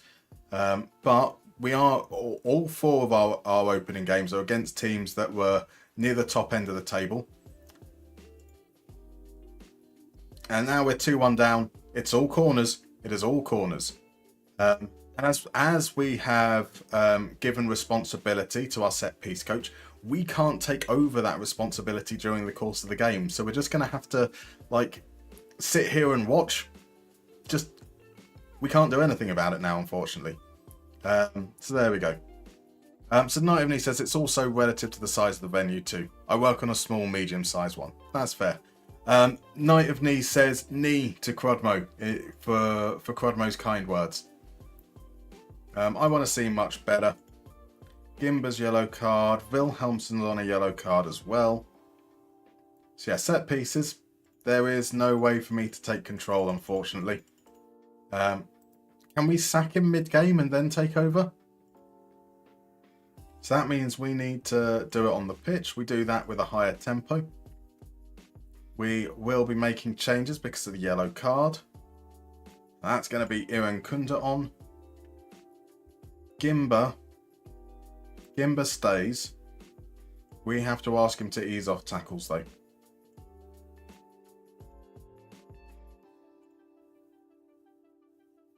We've already said stuff to them. Those guys are good. So you should look into Leganes, who are currently punching above their weight in the Liga Session. A good suggestion, thank you. El Norby is a fan of the red jersey. It's that kind of an orange and blue combo. Quite interesting. So Levante are owned by the former GM of the Houston Astros. The group also owns a second-tier team in Mexico and a second-team tier in Czechia. With a baseball background, they're very analytically driven. That last bit sounds good, the analytically driven. I'm never going to be a fan of this multi-club ownership thing, I'll be honest. Right, Hein, can he get the ball in? He can. Should be easily claimed by Podlek, and it is. It is. Kwan is in. Welcome in, Kwan. How you doing, my dude? I hope you're having a fabulous time. So Cradmo fan says, what's the music that's playing in the background? It will just be Harris Heller's stream beats. Royalty free and inoffensive, ultimately, is what we're looking at there. So we've not created any chances in the second half. That's something to be concerned about. We are... who do we have who can be a... Okay, he's considered as a possible target forward there. So let's see, if we try inside forwarding him, Ito to replace, we do lose some width on the right, so you become a fullback on support, you become a volante on support. Let's take the direct passing off there. Elias Sard is looking tired as well, so that'll be Nürnberger coming on, Mellum out wide. And we've increased the tempo. We're gonna ask to take risks as well. And there we go. Right, so here comes Matriciani out to Weil. Isherwood from the edge of the area, shot is blocked, and we come away with it. We do need to maybe create a chance at some point, would be nice. Is this the chance? Muller tries to find Mellon, but Paslick cuts it out. It's a chance for Schalke to come away with it. Here's Bulkowski. Feeds Tower. That's some bad defending, and that is 3-1. That is 3-1. That is really, really bad defending from the centre-back. I don't know what he was doing. He kind of just stopped to challenging it. It is Bookman here. Goes there and then changes his trajectory. He's running towards the player. And then as the player gets it, he runs that way instead. There we go. That should pretty much wrap it up. Is there time for a fourth? Here comes Burakovsky again. Finds Paredes. That's offside. It's okay. And we do now. We are in a relegation fight. So let's accept in many respects defeat graciously. And try not to get absolutely thumped. A very different approach to what we had in Mariehamn, where we just go all out attack. In fact, we need to bring Ito back. If I'm doing that, I should probably bring the winger back into the midfield line. Here's Larius, finds Paredes, wins the tackle from Asta, but then loses the ball. Paredes is there, all on his own, cross the far post. Masianave heads over. Should have scored, really. Should have scored. Melon will come off. And that's going to be Manu coming on. Play you as a winger on support. Back to being an inverted wing back on support. Let's see if we could just hang on to a 3-1 defeat, please. Please. Right, so it's like an Arsenal training game. A true cornucopia. I like that's a good pun, Lukmar. If I was unfair and picked on people for their misuse of other languages, I'd correct your spelling there. But that's the joke, right? That's the joke. That's weird. That's weird, Crudmo. That is definitely weird. Right. Last few moments here, waiting for the full-time whistle. Out to Larios, it's all over. That's a deserved win for Schalke. Our bubble has been burst. No, that's kind of more what I was expecting from these first 3 games. And so we drop back down. We've gone from 9th down to 13th. It's all gone to... It's not. So Oleg asks, were you ever able to make specialist roles work, such as Trequartista, Roem Doughter and Ganche? Yes. It all depends on the system. They're generally speaking not necessarily the most specialist roles. They can be very, very difficult when you want to have something that's going to port across a lot of different situations, because you need very, very specialist players for it. I'm a massive fan, though, a massive fan of Trequartistas, especially from out wide. And we used the Trequartista quite a bit in the Fluminense series as well. So there we go. We've lost. We now have a game against Holston Kiel. Holston Kiel is arguably the easiest game we've got. Whether that's easy is another matter altogether. So, sorry, could you say that again, please? Mrs. Zen decided to talk over you quite rudely. Say what again? I do apologise. Obviously, I'm a long way behind and very, very confused. All right, so what's the music that's playing in the background? It's Harris Heller's Stream Beats. It's just royalty-free, inoffensive music, which means that I can stream to YouTube at the same time, and I can have the background music there as well.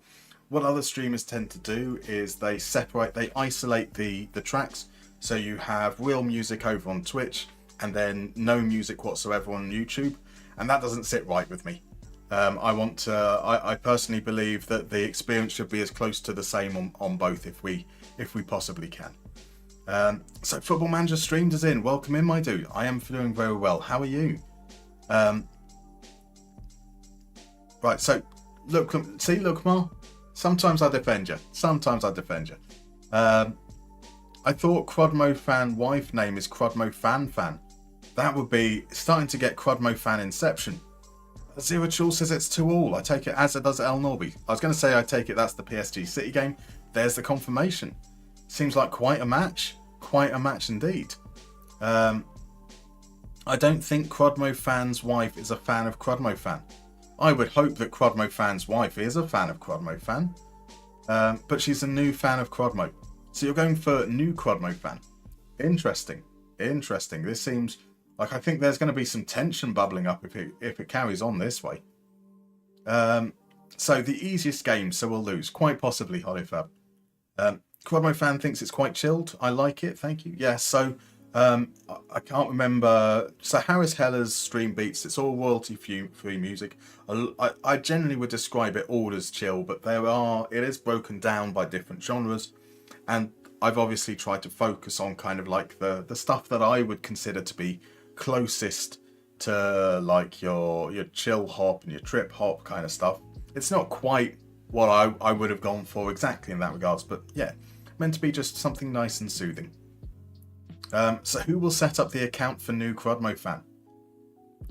I mean, the question is whether there's enough desire for there to be a new Crodmo fan. I mean, Crodmo fan already regrets calling himself Crodmo fan, so you know, people have probably learnt their lesson. It makes a great bed track. Yes, exactly. Oh, it is moving quite slowly now. That's actually, I didn't say this at the top of the stream, and I really should have done. So, as we've moved from Finland, we probably want to think a little bit about the nations that we have loaded. We based what we were doing around being in Finland, so we had countries with a large Finnish diaspora. And it's going to be different now we're in Germany. So, Australia's going, Canada's going, Russia's going, and the United States are going. At the end of their seasons, they will no longer be part of this game world. In its place, we're going to be loading in the Austrian League, the Czech leagues, the Polish leagues, and the Swiss leagues. So all geographically based, really. And we have turned the detail level back up on places that we weren't ever going to pay attention to much whilst we're in Finland. So we have full detail on the big 5 leagues now, and we've kept them on those countries that are kind of near Germany. So like Denmark, we've included Sweden in that, Netherlands, Portugal. So it will go a little bit slower because I have increased the detail level on some of these leagues.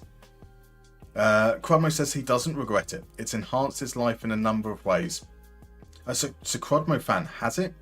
Has it? I mean, he's saying nothing. That I suppose you can interpret however you like. Right. I will fuck up the name like the last time. Oh, right. So the Udmarok. You almost got away with it, Hollyfab. You almost got away with it. To be fair, Crodmo had to think about how to spell Omdirk to begin with. That is fair. El Norby says we have a Hungarian youth regen, Tamas Borbeli. We might well do. If we do, they're not considered to be particularly good. We do have a couple that they think might be okay. But there we go. We've got Tamas Borbeli, a Hungarian defensive winger who's a natural striker. Good work rate and teamwork. Maybe doesn't have the acceleration or pace to make it as a winger. Does have decent jumping and off the ball technique, first touch. I think they've described him as a defensive winger. I do think that he is a potential striker of some sort. But yeah, we're not going to worry too much about the youth side of things. That is what the head of youth football is there. Head of youth development. Those are the words I'm looking for. Right, Aaron Kunda's going to probably miss the next game. And then, as I said, when we get into the off-season, once we get into our first proper full season, we're going to look at taking control of a few more bits. But right now, to make sure that we can get through things, we're gonna try and just make it as simple as possible. I say simple as possible, and then I spend 2 hours assessing the squad. You know, I'm a hypocrite. Crodmo, of course it's enhanced Crodmo fans' life. Now he can walk about town with his hat at a jaunty angle, as if to say, yes, I'm a fan of Crodmo. Now, look, Crodmo, I'm a fan of someone saying the terms jaunty angle. So I want to give you as much credit as I possibly can there. But it does say a lot when you have to convince people that Crodmo fan is actually a Crodmo fan. Like that's generally not the way it tends to work, right?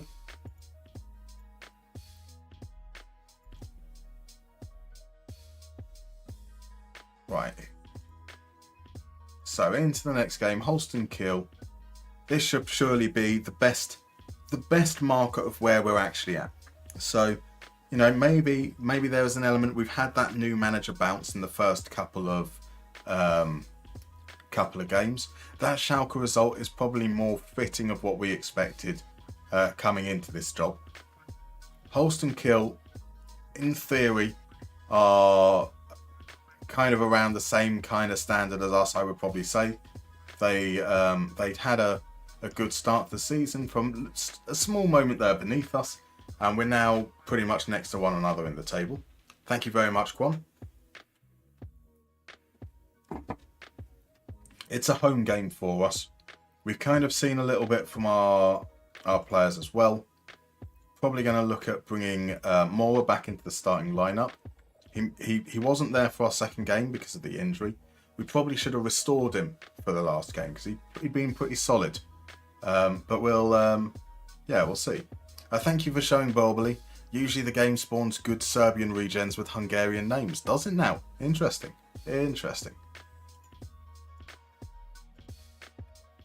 So yeah, this I think will give us a lot of information.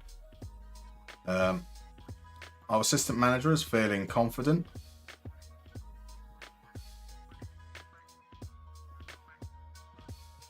Come on. I'm very impatient when it comes to the progression of the game. It needs to be like a magic immediately take me to the next game button. Karlsruhe beat St. Pauli. Kaiserslautern lose to SV Waldorf. They're doing pretty well, to be fair. They're up in 5th. Big result for them against Kaiserslautern, who've now dropped down to 10th.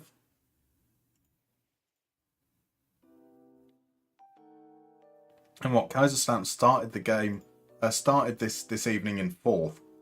So the table is ridiculously tight, apart from like the top couple of teams. So like Düsseldorf, Nuremberg, far and away. If we win this game, we would go above Kaiserslautern. So in 4 games, we would have gone from 16th place to above, the team that was in 4th when we started. So there we go. Right, so Bill says, hello Mustard Gents. Interesting twists and turns in the save. The Zweite Bundesliga is very fun. It is hopefully going to be fun. And it's a relatively short season as well. I mean, the fact that it's only a 34-game season means that we should be able to progress relatively quickly too. It's going to be interesting to see. I'm still pining a little for Finland.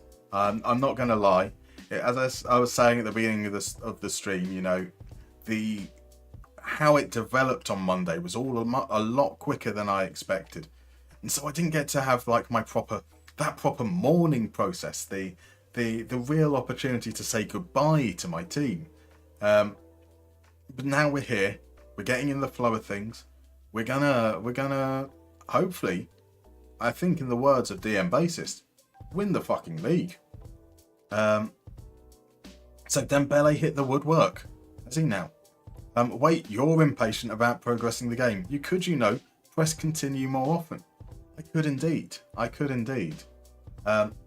do need to be more specific. I mean, once I've chosen to press continue, I'm impatient. I will quite happily take 14 hours looking at 3 transfer targets and then deciding to sign none of them. Right, here we go. Home game against Holston Kiel, playing a back 5. Mora can come back into the starting lineup there. We're sticking with the Cardona Wilhelmsen strike force.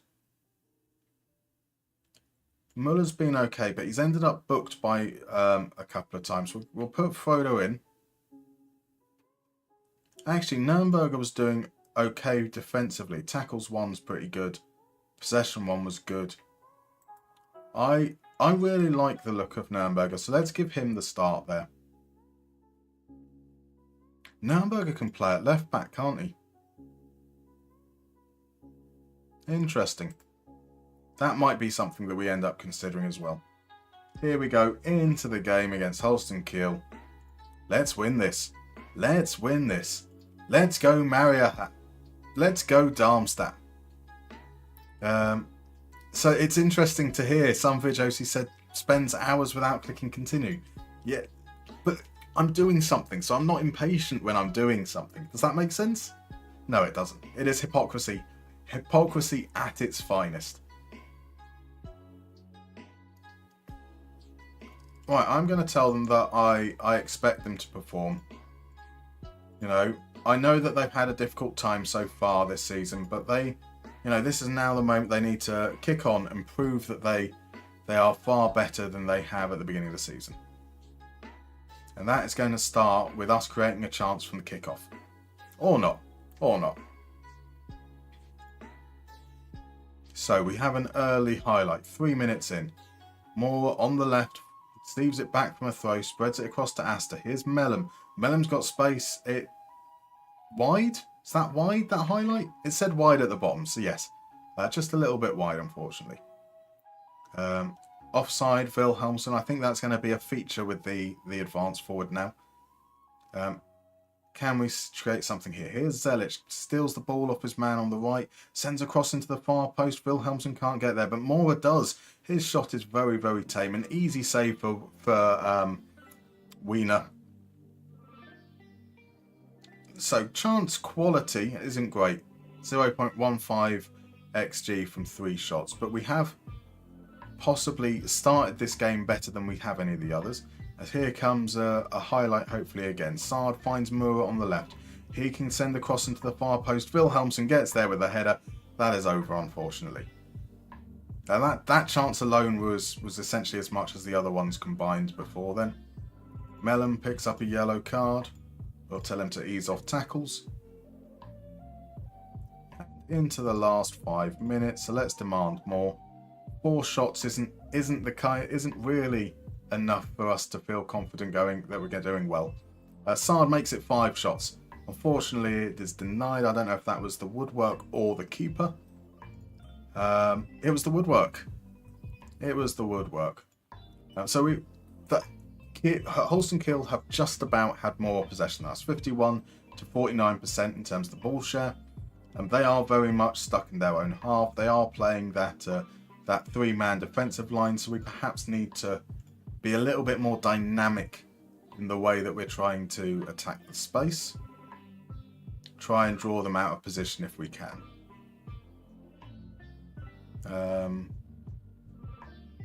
Yeah, you're doing well so far. We can just be doing a little bit better. That's all.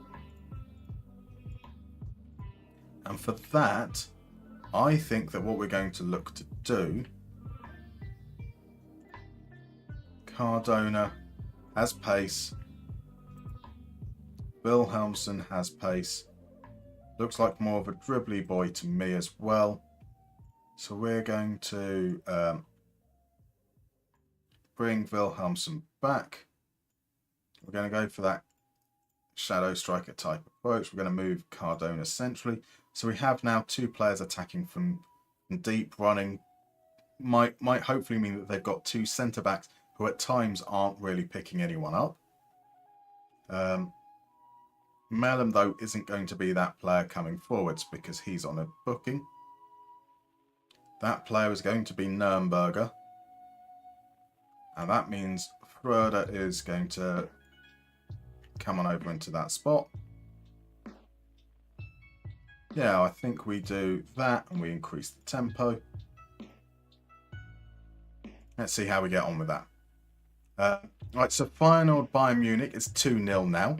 Crazy. Man, we can't score today or what? That is quite crazy. Yeah, let's see how we get on in the second half. Whether we can do what we need to do in terms of not really confusing their backline, but just making them make some decisions. And that looks like it's going to turn into a chance for Kiel. A header just over the bar from a throw-in. Have we robbed ourselves of momentum with the changes? Currently, it does look that way. Another throw-in into Rodrigo Muniz, goes back to Ita. Ita exchanges passes with Everton, finds Comenda. Wenger out to freeze. Troy now. Bat into Bender. Weverton. Oh no, it's a penalty. It's a penalty. So that's going to be confirmed. We're going to go 1-0 down. So let's just go back to what we were doing before. Manu's coming on for Cardona. A target forwards here. We will just hope that going back to what we were doing in the first half, when we were much more dominant, with a little bit more risk involved there, can get momentum back in our favour. Muster penalty, indeed. Kane has missed another big chance. Oh dear. PSG 3, City 2. That's intriguing. Here we go then. Kiel to take the lead. Up steps Barkok. Barkok. Then Schmidt goes the right way. Schmidt goes the right way. There wasn't a lot of power in it. I think that we should criticise the keeper there. Barkok. Yeah, that wasn't a good penalty. That was savable. That was definitely savable. Do we respond? It does look like we do at least have a highlight. And here's Sard. Sard shot. There we go. There we go. That's the response. Stand, scoring like no tomorrow. Dumb, stand, the goals are here. Boom. An immediate response. So I think we can very, very much put the going 1-0 down firmly on my shoulders. I made some changes at halftime, and we immediately found ourselves under pressure. Can we, though, turn the game around completely? Wilhelmsen, his pass is loose, but we managed to get away with it. Now, though, it's not. Rodrigo Muniz in behind. It's a lovely pass from Weverton, and that's 2-1. That is 2-1. Rodrigo Muniz playing at Holstein Kiel is a great signing, to be fair. Feyenoord are so lucky right now. Why are they lucky? Look, Mark. Look at this pass from Weverton. Absolutely weighted to perfection. The run was timed delightfully. Then he sits Schmidt down. Schmidt dives to his left. Muniz goes to the right. It's a lovely, lovely goal. And this is teaching us a lot. Mainly that if we concede very, very good chances, we will concede goals. But we aren't as good as it looked like we were in the first couple of games. Wilhelmsen wins the ball. Here's Zelic, finds Nürnberger. Nürnberger's touched a little bit. Pap. And now Kiel come away with the ball. It's Comenda. Comenda goes all the way back to Wiener.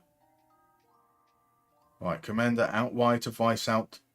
Weishout drifts inside, finds Weverton. Weverton passes it to Mernger. Weverton is having a great game. Troy creates space for the cross into the far post. Weverton heads it over. Heads it over. Right, Sard has done well. Mateo Zelic has been underwhelming for us so far. Nürnberger, I wasn't happy with him losing the ball. Let's ask him to be a little bit more sensible. Oh, he doesn't need to ease off tackles either. We're going to have the winger be the attacking player. That's going to be Ito. Because Iran Kunda isn't really... Oh, Iran Kunda is. Right, we're going to actually make that Iran Kunda. He is basically a striker playing out wide here. Don't think of him as a wide player, really. In fact, we're going to make Manu the player that makes the run from underneath.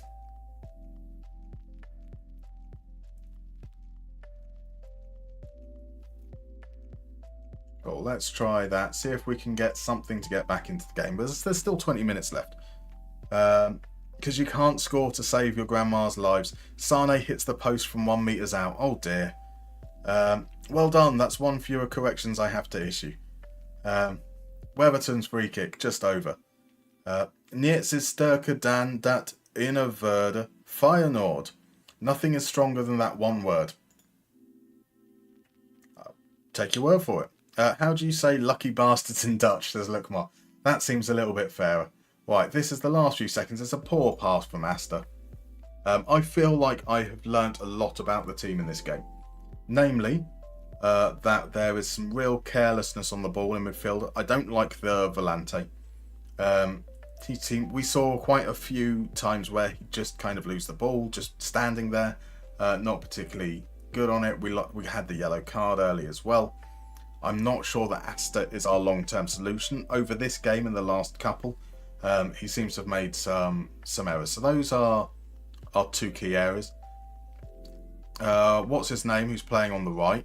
I can't even remember his name. Zelic hasn't done anything in any of the 4 games so far. So there we go. Point fingers. Why can't I point finger and say you weren't good enough? Surely you don't point fingers and say I'm proud of your efforts. I'm proud of your efforts. So it's going to have to be a bit of arm thrashing. Arm thrashing will do the trick. There we go. That's more in line with where the team should be. Oh, why does it do this? Always annoys me when it goes forwards a whole calendar day. I'll get these guys rested, and we've now got a 41 days. I suppose it doesn't really matter. There's 41 days until we play the next game. So if I'm to look at this in terms of the setup here, right, Rashidi, potentially Kubler. I suppose we might give Kubler the chance to earn the position. The 35-year-old Kubler to earn it during some friendly games before we return. At centre-back, I think Buckman's done 2 things wrong. He lost a header from a corner after a lot of corners where he won headers. So I don't necessarily hold that against him. He then made that really, really weird decision to run away from the striker that led to us conceding a goal. But otherwise, I think he's been okay. We haven't seen Top Rasmussen or Tyron Dua at this point to really make a judgment there. Gimba's been okay. I haven't really seen him make a misstep at left centre back. And that does mean we still got the four guys there, which is fine. Hein has lost the ball quite a few times now. So I am mindful of that. I want to see Tim Arnold in the friendlies. I want to see whether he might be a better option than Hein. In midfield, Mellum scored a goal. Where is the other one? Nürnberger. Mellum scored a goal. I'm not sure that the Volante is right for that, so I think we're looking to change that. Muller and Pröder. Muller hasn't convinced me he's won the position.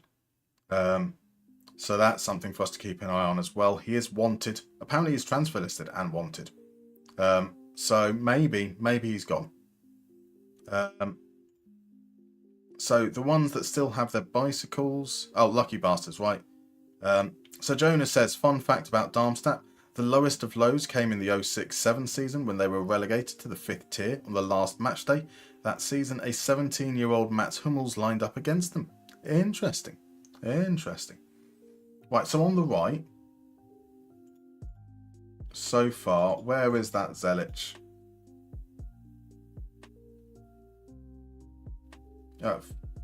Why do I have players on my... I still have players from my shortlist. Okay, I need to sort that out there. Nope, that's not the player I was looking for. So where is Zelic there? We're going to look at Massimo. This feels like a position of need. I think Sard has been pretty decent. Scored a goal. He's carried the ball quite nicely. Made some chances. Not seen anything from Ito greatly. Wilhelmsson and Cardona have done okay. Haven't really seen anything great from Manu or Irankunda at this particular moment.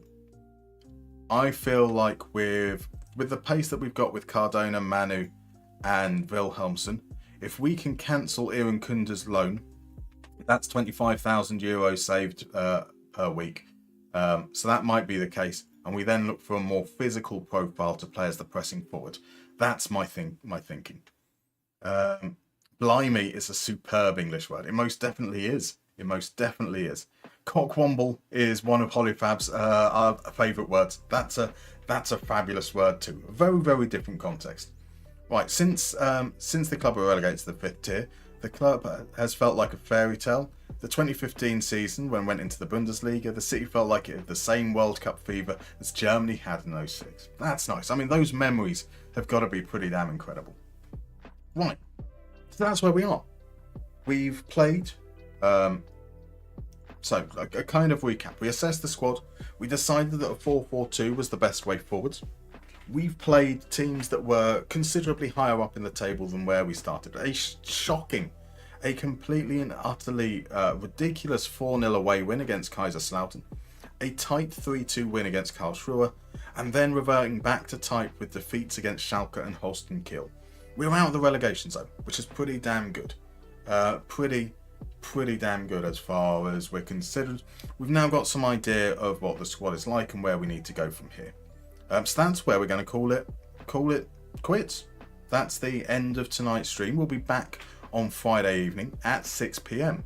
The plan is, editing time allowing, that we'll be doing a premiere of the upcoming Moneyball Clinic at 6, and then we'll go straight into the stream from there.